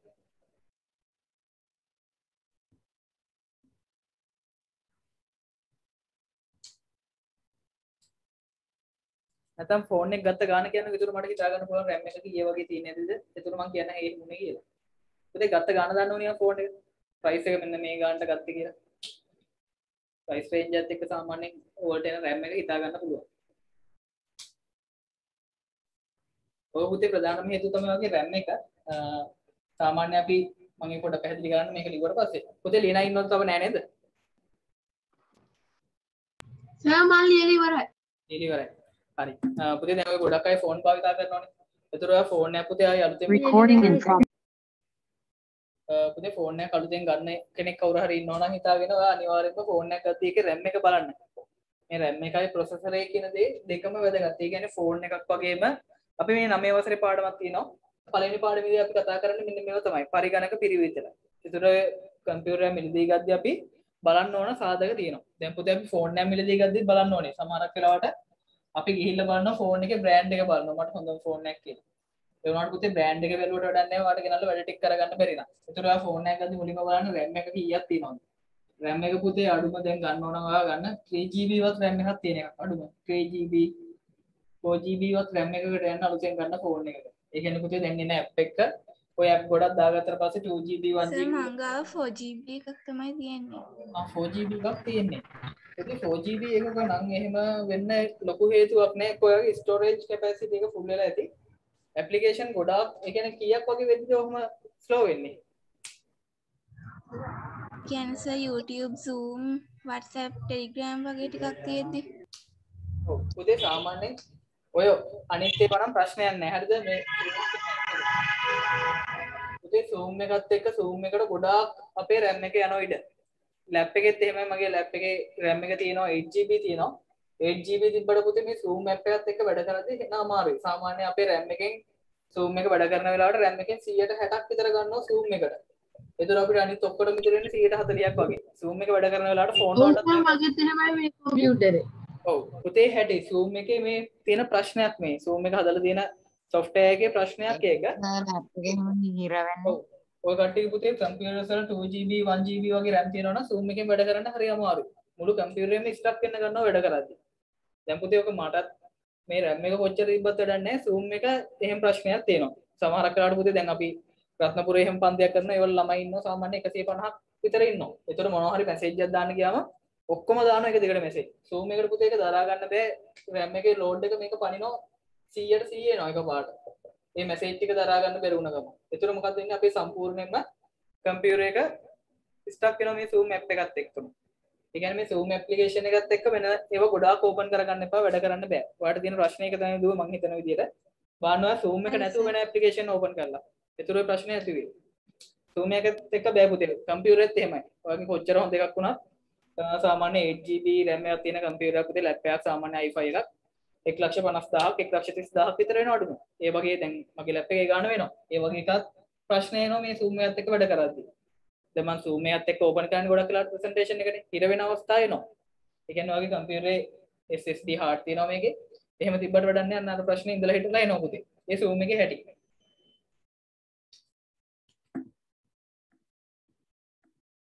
Zoom app එක හැදුවේ සර් ලංකාවේද? නෑ පුතේ ලංකාවේ එක්කනේ නේ Zoom app එක හැදුවේ. මම ඒකත් පොඩ්ඩක් ඕනනම් කියන්න. අහපින්ද කියන්නේ මම මේ විස්තරේ දාලා තිබ්බ එක ටියුට් එක. ඔය කට්ටිය පුතේ Zoom app එක හැදුවේ චීන ජාතිකයෙක්. චීන ජාතිකයෙක් එයාට හිටියා ගෑල් ළමෙක් යාළු වෙලා හිටියා නිසි වයස ආවම තමයි යාළු වෙලා හිටියේ. දැන් පොඩි ළමයි එහෙම යාළු වෙන ඉස්කෝලේ යන කාලේ ගියා. එහෙම නෙමෙයි මම කියන්නේ. එහෙම වෙන්නත් එපා පුතේ. ඔය කට්ටිය ඉගෙන ගන්න කාලේ ඉගෙන ගන්න දේවල් කරන්න වෙන අනවශ්‍ය දේවල් හිතන්න එපා. ඔය YouTube ගිහිල්ලා පුතේ අනවශ්‍ය දේවල් බලන්නත් එපා. ඔය ගැලපෙන තමන්ට ගැලපෙන ඒවා තේරෙනවනේ. බලද්දී එක තේරෙනවා තමන්ට ගැලපෙනවද නැද්ද කියලා. YouTube එකේ පුතේ ලංකාවේ තියෙන ප්‍රශ්නයක් තමයි ලිමිට් කරලා නැහැ ළමයි ඔය දාන වීඩියෝ ළමයිට ගැලපෙන ඒවා අපි YouTube එකේ වීඩියෝ එකක් අප්ලෝඩ් කරද්දී අපිට දෙන්න පුළුවන් එක ළමයිට බලන්න බැරි වෙන්න. අවුරුදු 18ට වැඩි විතරක් බලන්න. ඒ වුණාට සමහරක් කන්ටෙන්ට් ළමයිට ගැලපෙන්නේ නැහැ පුතේ. ඔය කට්ටිය අර මොළය විකෘති කරනවා. ඒ වලට කියන අපි බ්‍රේන් වොෂ් කරනවා කියන. ඒ කියන්නේ සමාජයක් විනාශ වෙන්න හේතුවක් තමයි මේ වගේ දේවල්. ඔයාට නිසි වයසේදී පුතේ වයසේදී බලන්න ඕන දේවල් තියෙනවා බලන්න ඕන නැති දේවල් තියෙනවා. ඔය YouTube එක හරහා කරනවා ලොකු බ්‍රේන් වොෂ් එකක් කරනවා ළමයිගේ. එහෙම වුණොත් පුතේ ඉස්සරහට අපේ සමාජයේ පිරිහෙන වේගය ඉතාමත් වැඩි වෙනවා හරහා. ඒකින්ද ඔයා තීරණය කරන්න ඕනේ මම මොනවද බලන්නේ මට මේවා ගැලපෙනවද නැද්ද කියලා අනිවාර්යෙන්ම හිතන්න. පුතේ දැන් මොකද ආයෙ ප්‍රශ්නේ මට ඒක අමතක වුණා ඒ පාඩම. මම මොකද කියන්නේ ගියේ? සර් Zoom එක හැදුවේ කවුද? Zoom එක හැදුවේ. පුතේ Zoom එක හැදුවේ චීන ජාතිකයෙක්. එයාගේ ගෑල් ළමයි යාළු වෙලා හිටියා ඉතින් එකම චීනේ දන්නවනේ පුතේ කොච්චර ලොකුද කියලා. ලොකු පැත්තක් තිබ්බේ. සාමාන්‍යයෙන් මේ ගමන යන්න යාට පැය 23ක් කොහොමද යනවා කෝච්චියේ. ගෑල් ළමයා හම්බෙන්න යන්න යනවා පැය 23ක විතර කාලයක් යනවා. ඉතින් මෙන්න මෙයාට ඒ කාලේ පුතේ තාක්ෂණික දියුණුවක් තිබ්බේ නැහැ. හරියට ෆෝන් තිබෙන්නේ නැහැ. ඒකට මෙයා හිතලා තියෙනවා ඒ කාලේ කොහොමද මම මෙයාට ගෑල් ළමයව හම්බෙන්න යන්නේ. එයා අවුරුදු දෙකකටම එකපාරක් නැත්නම් දෙපාරක් තමයි මේ ගෑල් ළමයා හම්බෙන්න අවස්ථාව ලැබිලා තියෙන්නේ. එයාගේ ගර්ල්ෆ්‍රෙන්ඩ්. ඉතින් ඔන්න ඕකට විසඳුමක් විදිහට එයා කල්පනා කරලා දිනවා මම මොකක් හරි කරන්න ඕනේ. ගෑල් ළමයට කෝල් එකක් දෙන්න විදියක් කල්පනා කරන්න ඕනේ කියලා. එයා හිතලා ඒ සංකල්පය තමයි පුතේ එයා ඊට පස්සේ මෙයා 10 පාරක් 9 පාරක් උත්සාහ කරනවා ඇමරිකාවට යන්න. වීසා යාගේ ෆේල් වෙනවා. එයා අතාරින්නේ නැහැ. වීසා ඉල්ලුම් කරනවා ඒක ෆේල් වෙනවා. එක දිගට 8 පාරක් පුතේ වීසා දානවා ඇමරිකාවට දෑවයාව ගන්නෑ කියලා වීසා ෆේල් වෙනවා. මෙයා කොහොම හරි 9 වෙනි පාර හරි 10 වෙනි පාර හරි තමයි මෙයාගේ වීසා ඇප්ලයි වුනේ. ඊට පස්සේ යනවා ඇමරිකාවට මේ දෙන්න කසාද බැඳලා. ඒත් හැබැයි මේ දෙන්න මේ Zoom එක හදලා තිබ්බේ නැහැ. මේ දෙන්න ඇමරිකාවට ගිහිල්ලා තමයි Zoom ඇප්ලිකේෂන් එක හදන්නේ. මෙන්න මේ ඒ කාලේ තිබ්බ යාට තිබ්බ ප්‍රශ්නෙට විසඳුමක් විදිහට තමයි Zoom ඇප්ලිකේෂන් එක පස්සේ හදන්නේ. හැබැයි ඒ යද්දි කසාද බැඳලා තමයි දෙන්න යන්නේ වැඩිදුර අධ්‍යාපනයට ඇමරිකාවට. ඒ කාලේ තමයි ඊට පස්සේ මේකට විසඳුමක් විදිහට ඇමරිකාවෙන් ඉඳන් තමයි Zoom ඇප්ලිකේෂන් එක හැදුවේ. Zoom ඇප්ලිකේෂන් එක පුතේ ඉස්සර හැදුවම මිනිස්සු එක බාරගත්තේ නැහැ මේක වැඩක් නැහැ නේ මොකටද අපි මේක භාවිතා කරන්නේ කියලා. ඊට පස්සේ සාමාන්‍ය 2015 17 වෙද්දි පොඩ ඔක යූස් කරන්න ගත්තා ඉස්කෝල වැඩවලට පිට රටවල් වල. එහෙම තමයි ඔක දිනු වෙලා. එකපාරට මේ කොරෝනා තත්ත්වෙත් එක්ක මොකද උනේ? ලෝකයේ අංක 1 ඇප් එකක් වුණා. දැන් බලන්න කී දෙනෙක් භාවිතා කරනවද කියලා. ඒතර පුතේ අපි data දානව නේද ඔය Zoom package එක කියලා. අපි දාන Zoom package වලට අපේ ඉන්ටර්නෙට් වලින් ගාන වෙනම ගෙවන්න ඕනේ මේ Zoom ආයතනයට. අපේ ඉන්න ඉන්ටර්නෙට් සපයන අපිට ආයතන දිනවා. අපි ඒකට කියනවා IPS ලා කියලා. ඉන්ටර්නෙට් ISP ඉන්ටර්නෙට් සර්විස් ප්‍රොවයිඩර්ස් ලා ඉන්නවා. මේ කට්ටිය පුතේ අපෙන් ගන්න සල්ලි වලින් කොටසක් Zoom එකටත් ගෙවන්න ඕනේ. අපි data පාවිච්චි කරන්නේ Zoom එකට නම් ඒ පාවිච්චි කරපු data වලට සාපේක්ෂව Zoom එකටත් ගාණක් ගෙවන්න ඕනේ. ඒතර පුතේ Zoom එක එකපාරට මෙන්න මේකේ අයිතිකාරයාගේ වටිනාකම ආව ඇමරිකානු ඩොලර් මිලියන 17ක්ද කොහෙද? ඒ කියන්නේ ඇමරිකාවේ දැන් 103 වෙනි මුළු ලෝකෙම 103 වෙනි ධනපතිය වුණා මේ Zoom එකේ අයිතිකාරයා. ඒතර බලන්න පුංචි සිතුවිල්ලක් තමයි හැම වෙලාවෙම තියෙන්නේ. ඒ කියන්නේ ඔයාලට මේ software එකක් හදන්න බැරි නෑ පුතේ. ඔකට හැමෝම දන්නවා ඇති eBay site එක. eBay site එක හදලා තියෙන්නේ ලංකාවේ software engineers ලා කට්ටියක් සහ පිටරට කට්ටියක් එක එකතු වෙලා. ඒ කියන්නේ ලංකාවේ වැඩි ප්‍රමාණයක් පිටරට අඩුවෙන් එකතු වෙලා තමයි eBay site එක හදලා තියෙන්නේ. ඒ වගේ හදපු වෙබ්සයිට් ගොඩක් තියෙනවා පුතේ. Emirates site එක හදලා තියෙන්නේ මම කරා පුතේ web designing course එකක්. ඒ කරපු සර් තමයි Emirates එකේ site එක හදලා තියෙන්නේ. Emirates කියන්නේ ලෝකයේ හොඳම දියුණුම ගුවන් සේවාවක් තියෙන එකක් තමයි Emirates කියලා කියන්නේ. ඒතර ඒ සර් තමයි ඒක හදලා තිබ්බේ. ඒතර අපිට ඒව හදපු විස්තර කියලා දුන්නේ ඒ කාලේ. ඒතර ලංකාවේ හොඳ මේ වගේ වැඩ බිහි වෙලා තියෙනවා. ඒ කියන්නේ NASA එකේ හැමතැනම ඉන්නෝ ලංකාවේ දැනුම තියෙන පුද්ගලයෝ රටේ අධ්‍යාපන ක්‍රමයේ ප්‍රශ්න හින්දා තමයි රට යන්න වෙලා තියෙන්නේ පුතේ. රජයට හිත දෙන්නේ නැහැ. ඒ වුණාට ඔයා හොඳට ඉගෙනගෙන ඒ වගේ තත්යකට ආවොත් වෙන රටවල් වලින් ඔයාව හොයාගෙන එනවා. ඔයාත් ඒ වගේ තත්යකට යන්න බලන්න හැම වෙලාවෙම මම කියන්නේ ඒකයි. මේවා ආදර්ශයට ගන්න ජීවිතේ පුතේ වෙනස් වෙන්න යන්නේ පුංචි වෙලාවයි. ඔයා කරන අලුත් දෙයක් වෙනස් වෙන්න ඔයගේ මුළු ජීවිතේම සමහරක් විට ලංකාවේ ආදායම පව වෙනස් කරන්න පුළුවන් ඔය අලුත් දෙයක් හොයාගත්තා. හරි. මෙතනදී පුතේ අපි කතා කරනවා බිටු සහ දිවිමය සංඛ්‍යා. අපි පුතේ බිටුවක් කියන්නේ බයිට් එකක් සහ බයිට් එකක් කියලා වර්ග දෙකක් තියෙනවා. අපි මුලින්ම ඉගෙන ගන්න මේ බිට් එක කියන්නේ මොකක්ද කියලා. බිට් එක BIT. පුතේ මේ බිට් කියන වචනේ හැදලා තියෙන්නේ පරිගණකයක් ඇතුලේ භාවිතා කරනවා බයිනරි ඩිජිට් කියලා එකක්. Binary digit. ඔය බයිනරි ඩිජිට් කියන වචනෙන් ඔය බිට් කියන වචනේ හැදලා තියෙන්නේ. බයිනරි කියන වචනෙන් BI ඩිජිට් කියන වචනේ අවසාන T එකත් අරගෙන මෙන්න මේ බිට් කියන වචනේ හැදලා තියෙනවා. ඒතර පුතේ බිට් එකක් කියන්නේ පරිගණකයක් තුළ භාවිතා වෙන කුඩාම ඒකකය. දැන් හිතන්න ඔය කිලෝග්‍රෑම්, ග්‍රෑම්, මිලිග්‍රෑම් ඔහොම තියෙනවනේ. ඒතර අපි ඒවලත් භාවිතා කරන කුඩාම ඒකකයක් තියෙනවනේ. දැන් අපි අඩි රූලක් ගන්න. අඩි රූලක් ගත්තම අඩි රූලේ තියෙන කුඩාම ඒකකය මොකද්ද? මිලිමීටර්. මිලිමීටර්. ඔන්න අඩි රූලේ අපිට දකින්න තියෙන කුඩාම ඒකකය තමයි මිලිමීටර් කියලා කියන්නේ. ඒතර පුතේ මේ පරිගණකයේ තියෙන මොනවද මනින්නේ? අපි පරිගණකයේ මොනවද මනින්නේ? විද්‍යුත් කේන්ද්‍ර. විද්‍යුත් කේන්ද්‍ර මනිනවා. ඒකට අපි කියනවා මොනවද? අපි තව නමක් කියනවා. මම පළවෙනි පාඩමේදී කියලා දුන්නා. පරිගණකයේ මොකක් කියලාද කියන්නේ? තව නමක් තියෙනවා අපි. පරිගණකයේ ධාරිතාවය. ඒ කියන්නේ අපි ස්ටෝරේජ් එක කියලා වචනයක් කිව්වා මතකද? ආචායන හැකියාව කියලා කිව්වේ. ඒ කියන්නේ පුතේ අපේ හાર્ඩ් එකේ කොච්චර ඉඩ තියෙනවද? හાર્ඩ් එකේ ඉඩ කීයක් තියෙනවද? GB කීයක් තියෙනවද? හાર્ඩ් එකේ GB කීයක් තියෙනවද? නැත්නම් ටෙරාබයිට් කියලා කියනවා. ටෙරාබයිට් වලින් කීයක් තියෙනවද? නැත්නම් මෙගාබයිට් වලින් කීයක් තියෙනවද? නැත්නම් කිලෝබයිට් වලින් කීයක් තියෙනවද? නැත්නම් බයිට් වලින් කීයක් තියෙනවද? අපිට පුතේ මෙන්න මේවා තමයි අපිට දත්ත මනින්න පුළුවන් ඒකක.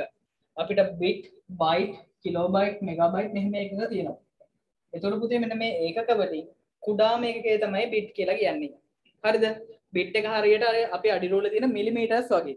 ඊට පස්සේ එන්න මිලිමීටර් සෙන්ටිමීටර් ඊට පස්සේ මීටර් කිලෝමීටර් කොහොම වැඩි වෙනවනේ. ඔය වගේ තමයි මෙන්න මේ ටික මෙන්න මේ විදිහට වැඩි වෙනවා ටික ටික.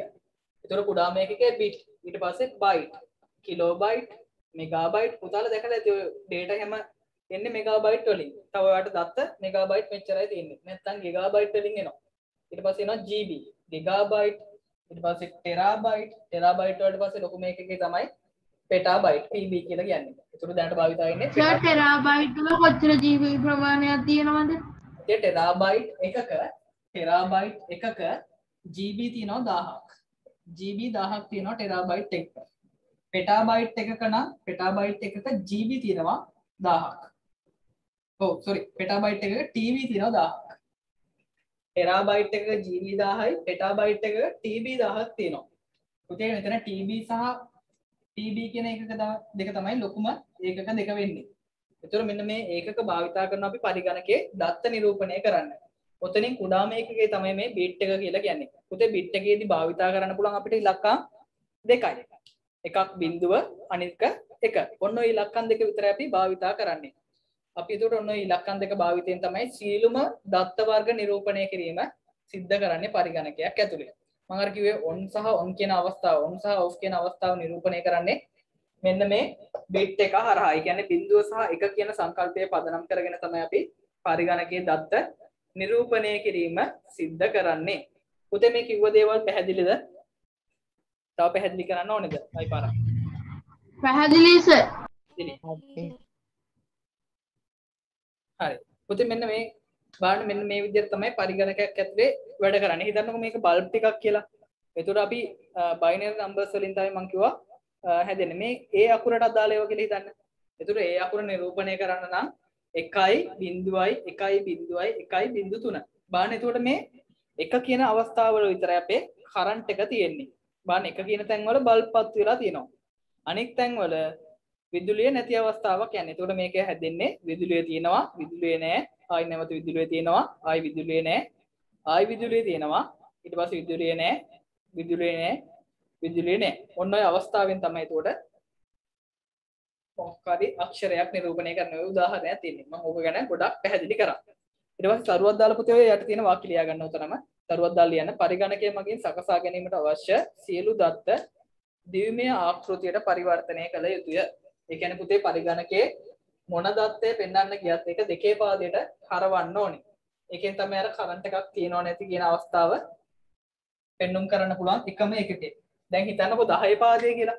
පුතේ 10 පාදයේ 1 සහ බිංදුව විතරක් නෙමෙයිනේ භාවිතා වෙන්නේ. 10 පාදයේදී 1 2 3 4 5 6 7 8 9 බිංදුවත් එක්ක 9 දක්වා භාවිතා වෙනවා. ඒතර අපිට 9 කියලා පෙන්වන්න බෑනේ පුතේ මේකේ. මේ ඉලෙක්ට්‍රොනික සංඥාවක් පෙන්වන්න පුළුවන්ද 9 කියලා? බෑ. එහෙම එකක් නෑනේ. ඉලෙක්ට්‍රොනික සංඥාවල තියෙන 1 සහ බිංදුව විතරයි. ඒ කියන්නේ කරන්ට් එකක් තියෙනව සහ නැහැ කියන අවස්ථාව විතරයි අපිට නිරූපණය කරන්න පුළුවන්. ඒතර පුතේ 9 කියන ඉලක්කම පෙන්වන්න ඕන නම් 9ත් අපි හරවන්න ඕනේ මෙන්න මේ 1 සහ බිංදුව බවට. ඒක අපි හරවන විදි ටිකක් තියෙනවා. ඒක තමයි මේ පාඩමේදී අපි කතා කරන්න යන්නේ. තරුවක් දාලා ඉක්මනට ලියන්න. පරිගණකයක් මගින් සකසා ගැනීමට අවශ්‍ය සියලුම දත්ත ද්විමය ආකෘතියට පරිවර්තනය කළ යුතුයි.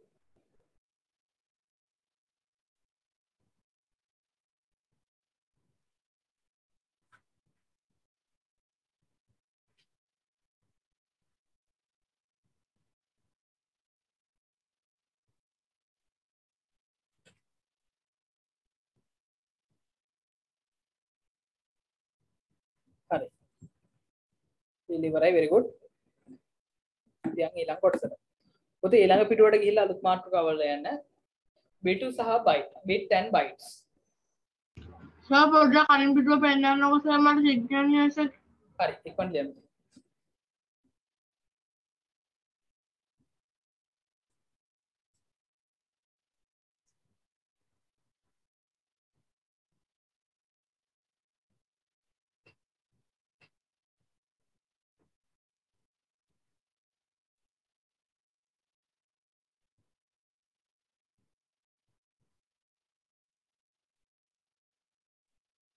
හරි සර් මම ලියා හරි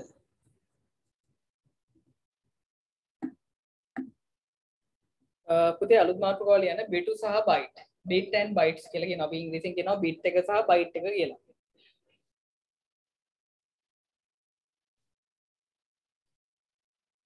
පුතේ bit වලයි byte වලයි ඔය සංකේත දෙක භාවිතා කරලා තමයි ඒකක දෙක භාවිතා කරලා තමයි අපි මේ සියලුම දේවල් නිරූපණය කරන්නේ බලන්න කිලෝ බයිට්ස් තියෙන්නේ කිලෝ කැලරි ඉස්සරහා තියෙනවා හැම එකෙම බයිට් තියෙනවා මෙගාබයිට් ගිගාබයිට් ටෙරාබයිට් ඊට පස්සේ 4 bit කියලා එකක් එනවා මුලට ඒක ගැන මම කියලා දෙන්න තමයි යන්නේ පුතේ ඔය වගුව නැතුව ඔය තරු ලකුණක් දාලා මාතෘකාවයි තරු ලකුණක් දාලා ලියන්න භාවිතයේ පහසුව සඳහා බිටු පහත ආකාරයෙන් කාණ්ඩගත කළ හැකියි ඒක ලියන්න එපා පුතේ මාතෘකාවයි තරු ලකුණයි දාලා ලියන එක විතරක් ලියන්න ඊට පස්සේ මම කියලා දෙන්නම් මොකද්ද මේ තියෙන්නේ කියලා සර් තරු ලකුණු දාලා තියෙන එක කියන්නේ සර් පුතේ මේ තියෙන්නේ ත්‍රිකෝණයක් වගේ දාලා දෙන්න මෙන්න මේක මේ වාක්‍ය ලියන්න මාතෘකාව ලියලා මේ වාක්‍ය විතරක් ලියගන්න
පුතේ ලියාගෙන ඉවරයිනේ. පුතේ අපි මෙතනදී කතා කරනවා මේ අපේ ඒකක ටික ගැන. ඒ කියන්නේ අපේ කිලෝග්‍රෑම්, ග්‍රෑම් ඒ වගේ තියෙනවනේ ඒකක. ඒ වගේ තමයි මේවා අපි පරිගණකයේ දත්ත නිරූපණයට භාවිතා කරන ඒකක ටිකක් තමයි අපි මේ කතා කරන්නේ. ඔන්න මම ප්‍රසන්ටේෂන් එකයි පාරක් පොඩ්ඩක් පෙන්නන්නම්. මේකේ තියෙනවා පුතේ පළවෙනි එක බලන්න. නිබල් කියලා එකකයක් තියෙනවා. අපි පුතේ මේ ඒකකයේ භාවිතා කරන්නේ නැහැ. හරි අඩුයි මේක භාවිතා කරනවා. ඒ කියන්නේ පුතේ අපි කිව්වා පරිගණකයේ සෑදිලා කුඩාම එකකේ තමයි බිට් එක කියලා කියන්නේ. බිට් එක. ඔන්න මේ බිට් එක තමයි පරිගණකයේ තියෙන මොකද්ද? කුඩාම එකකේ. බිංදු සහයක වලින් නිරූපණය කරන්නේ. සර් බිට් එකකට වඩා පොඩි වදිනවා සර් නෙබල් කියලා තියෙන්නේ සර්. නෑ පුතේ. නිබල් කියන්නේ බිට් 4ක් එකතු වුණාට පස්සේ මේ බිට් එකේ ඒවා 4ක් එකතු වෙනවා. බිට් 4ක් එකතු වුණාට පස්සේ හැදෙන එකකයක් තියෙනවා. අපි ඒකට කියනවා නිබල් එකක් කියලා. ඒකට අපි කියනවා බිට් 4ක් බිට් 4ක් සමානයි මොකද්ද නිබල් එකයි කියලා කියනවා.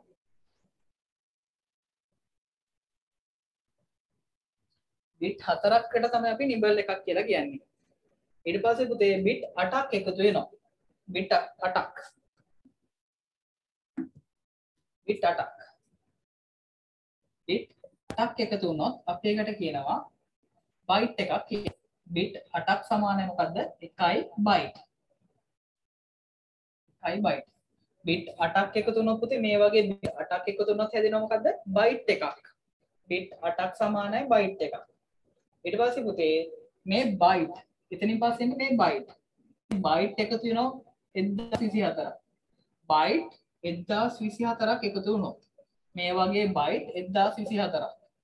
1024යි බයිට් සමානයි කිලෝ බයිට් එකකට. අපි කියනවා 1යි KB කියලා. අපි ඒකට කියනවා කිලෝ බයිට්. කිලෝ බයිට් නැත්නම් අපි කෙටියෙන් කියනවා KB.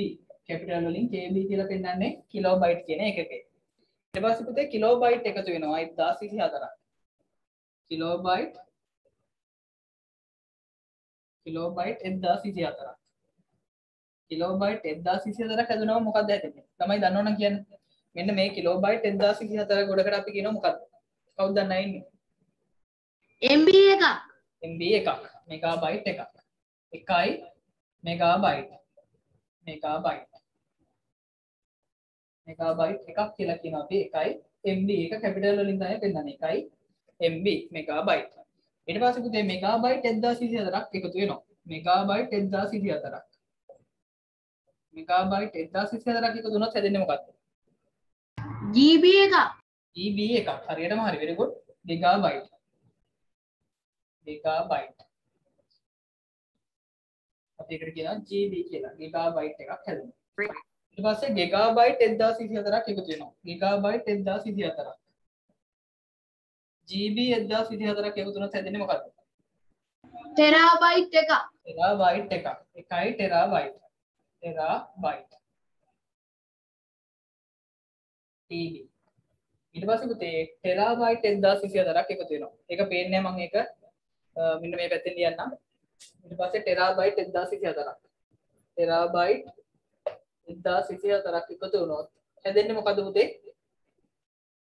ටෙරාබයිට් 1224ක් එකතු වුණොත් හැදෙන්නේ මොකද්ද? දන්නේ නැහැ. එකයි පෙටාබයිට්. එකයි PB. පෙටාබයිට් එකට කියනවා අපි PB කියලා. හරි. පුතේ මේක ඉක්මනට සටහන දාගමුද? මම අරක දාන්න නේ කෝඩ් එකට ටි පැහැදිලිව පේනවනේ ඒකේ. හරි. ඉක්මනට ලියා ගන්න පුතේ.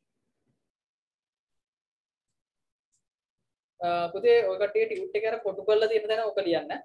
කොටු කරලා තියෙන්නේ. කොටු කරලා තියෙන තැන ඔක ලියා ගන්න. පුතේ පුළුවන් තරම් ඉක්මනට ඊළඟ සතිය වෙන්න කලින් හරිය ටියුට් එක ගන්න බලන්න. නැත්තම් ටියුට් එකේ තියෙන තැන මට කොයි කට්ටියද සමහරක් ඒවා තියෙනවා රූප සටහන් දාලා තියෙනවා ඒවා අඳින්න වෙලා යන්න පුළුවන්. ඒකින්ද අපි ඉක්මනට කරන්න ඕනේ. හින්දා ටියුට් වලින් තමයි ඔය පාඩම් ටික කරන්නේ. නැත්තම් අඳින්න යන වෙලාවත් එක්ක පුතේ අපරාධ වෙලාව. ඉක්මනට අපි අඳින්න. ටකල් ලියාගමු. බෝඩ් එකේ තියෙන එක ලියන්න ඕනේ මේ ඔකට තියෙනවනේ පේන තියෙනවා ඒක ලියාගන්න. පුතේ ඒකේ පළවෙනි දෙක මාරු වෙන්න ඕනේ. පළවෙනි එකක දෙක මාරු කරලා දාලා තියෙන එකේ මේක උඩට යන්න ඕනේ. මේක පල්ලෙහාට දෙවෙනියට එන්න ඕනේ. 1යි 2යි මාරු කරන්න පිළිවෙල.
Finish. දැන් ඉක්මනට ලියන්න.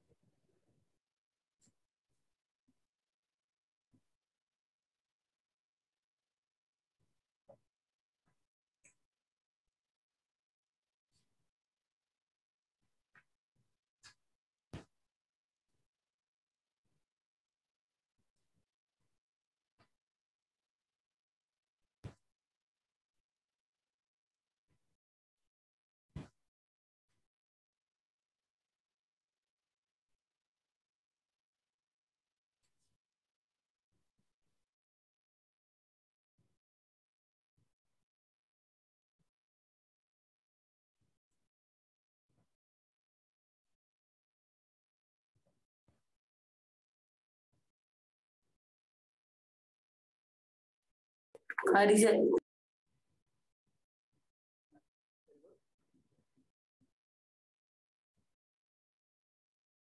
Zoom එකට background video එකක් දාන්නේ කොහොමද? පුතේ ඔයා ඉන්නේ මොකෙන්ද phone එකෙන්ද?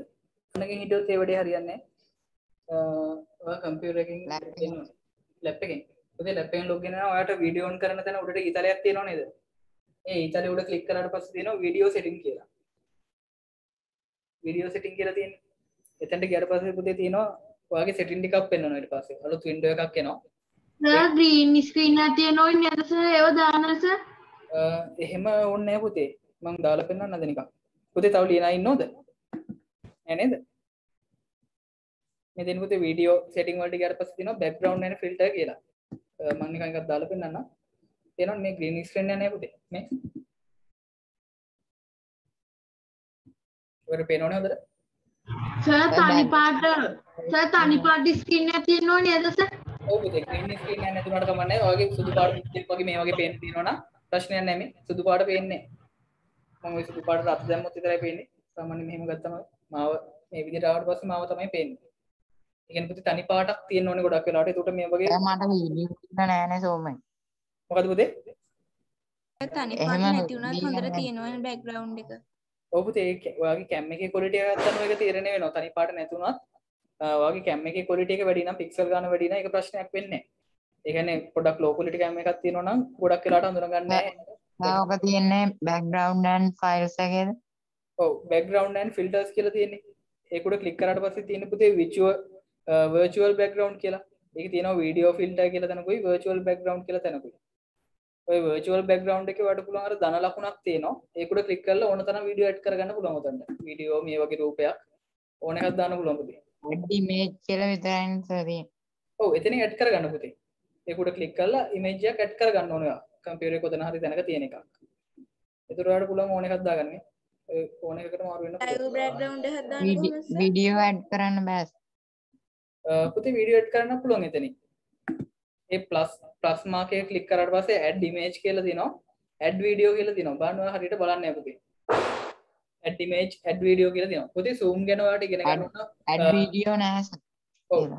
පුතේ ඔයාගේ ඒක අප්ඩේට් කරලා නැති zoom එක. අප්ඩේට් කරන්න. පුතේ zoom එක ගැන ගොඩක් දේවල් තියෙනවා. අපේ යාළුවෙක් කරන channel එකක් තියෙනවා වලාකුළු ටෙක් කියලා. පොඩ්ඩක් ගිහිල්ලා බලන්නකෝ. දන්න කෙනෙක් කරන්නේ. ඒ channel එකේ හැමදේම කියලා තියෙනවා zoom එක ගැන. ඔය කට්ටියට ගොඩක් දේවල් ඉගෙන ගන්න පුළුවන්. zoom එක ගැන විතරක් නෙමෙයි තව ගොඩක් කරනවා එයා YouTube එකේ.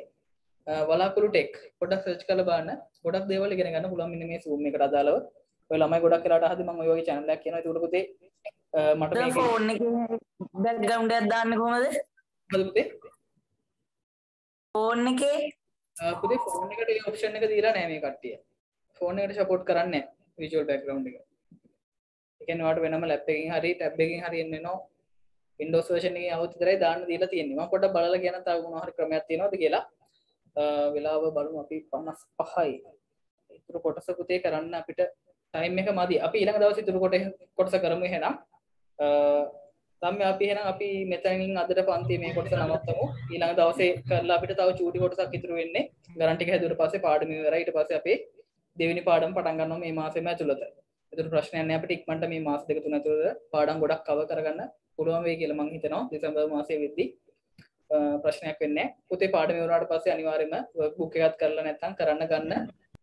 ගොඩක් වෙලාට ඉස්කෝලවල එහෙම සර් අපිට වර්ක්බුක් එක දුන්නේ නැහැ සර් දුන්නේ මෙච්චර දවස් ඔව් සර් අපිට 8 වසරේ දුන්නේ නැහැ සර් 7 වසරේ ඉඳන් දුන්නා සර් කොහෙද ඉස්කෝලේ සර් ආවුල සර් අපේ ඉස්කෝලේට පොත් ඇවිල්ලා තිබ්බේ අපේ සෙක්ෂන් එකේ එක්කෙනෙක්ටවත් දුන්නේ නැහැ සර් නේ හරි පුතේ එහෙම පොත් නැත්නම් මම PDF එක දාන්නවා කට්ටියගේ group වලට මට ඊයේ 9 වසර ළමයිකුත් කිව්වා පොත් හම්බෙලා නැහැ කියලා මම ඊට පස්සේ ඒකට ටිකක් දාන්නම් සර් දක්ෂිලාවෙන් ඩවුන්ලෝඩ් කරගන්න පුළුවන් නේද ෆ්‍රී ඩවුන්ලෝඩ් කරගන්න පුළුවන් එහෙම බැරි වුණොත් මම group එකකට දාලා දෙන්නම් group එකෙන් හරි ඩවුන්ලෝඩ් කරගන්න එහෙනම් පුතේ අපි පන්තිය මෙතනින් නවත්තනවා ඊළඟ දවසේ පුතේ හරියටම 3ට පන්තිය තියෙනවා ඒ වෙලාවට ලොග් වෙන්න එහෙනම් අපි පන්තිය ඊළඟ දවසේ හරියටම 3ට පටන් ගමු ඊට පස්සේ දෙවෙනි සතිය වෙද්දී අපේ මේ පළවෙනි සතිය දෙවෙනි සතියේ ඉවරෙද්දී පාඩමෙන් 80ක් විතර ඉවරයි තුන්වෙනි සතියේ මුල පැය විතර යද්දී අපේ පාඩම සම්පූර්ණයෙන්ම ඉවර කරන්න පුළුවන් තුන්වෙනි සතියේ නම් ඊට පස්සේ අපේ දෙවෙනි පාඩම කතා කරන ගොඩක් වැදගත් කොටස් ටිකක් තියෙනවා දෙවෙනි පාඩමේදී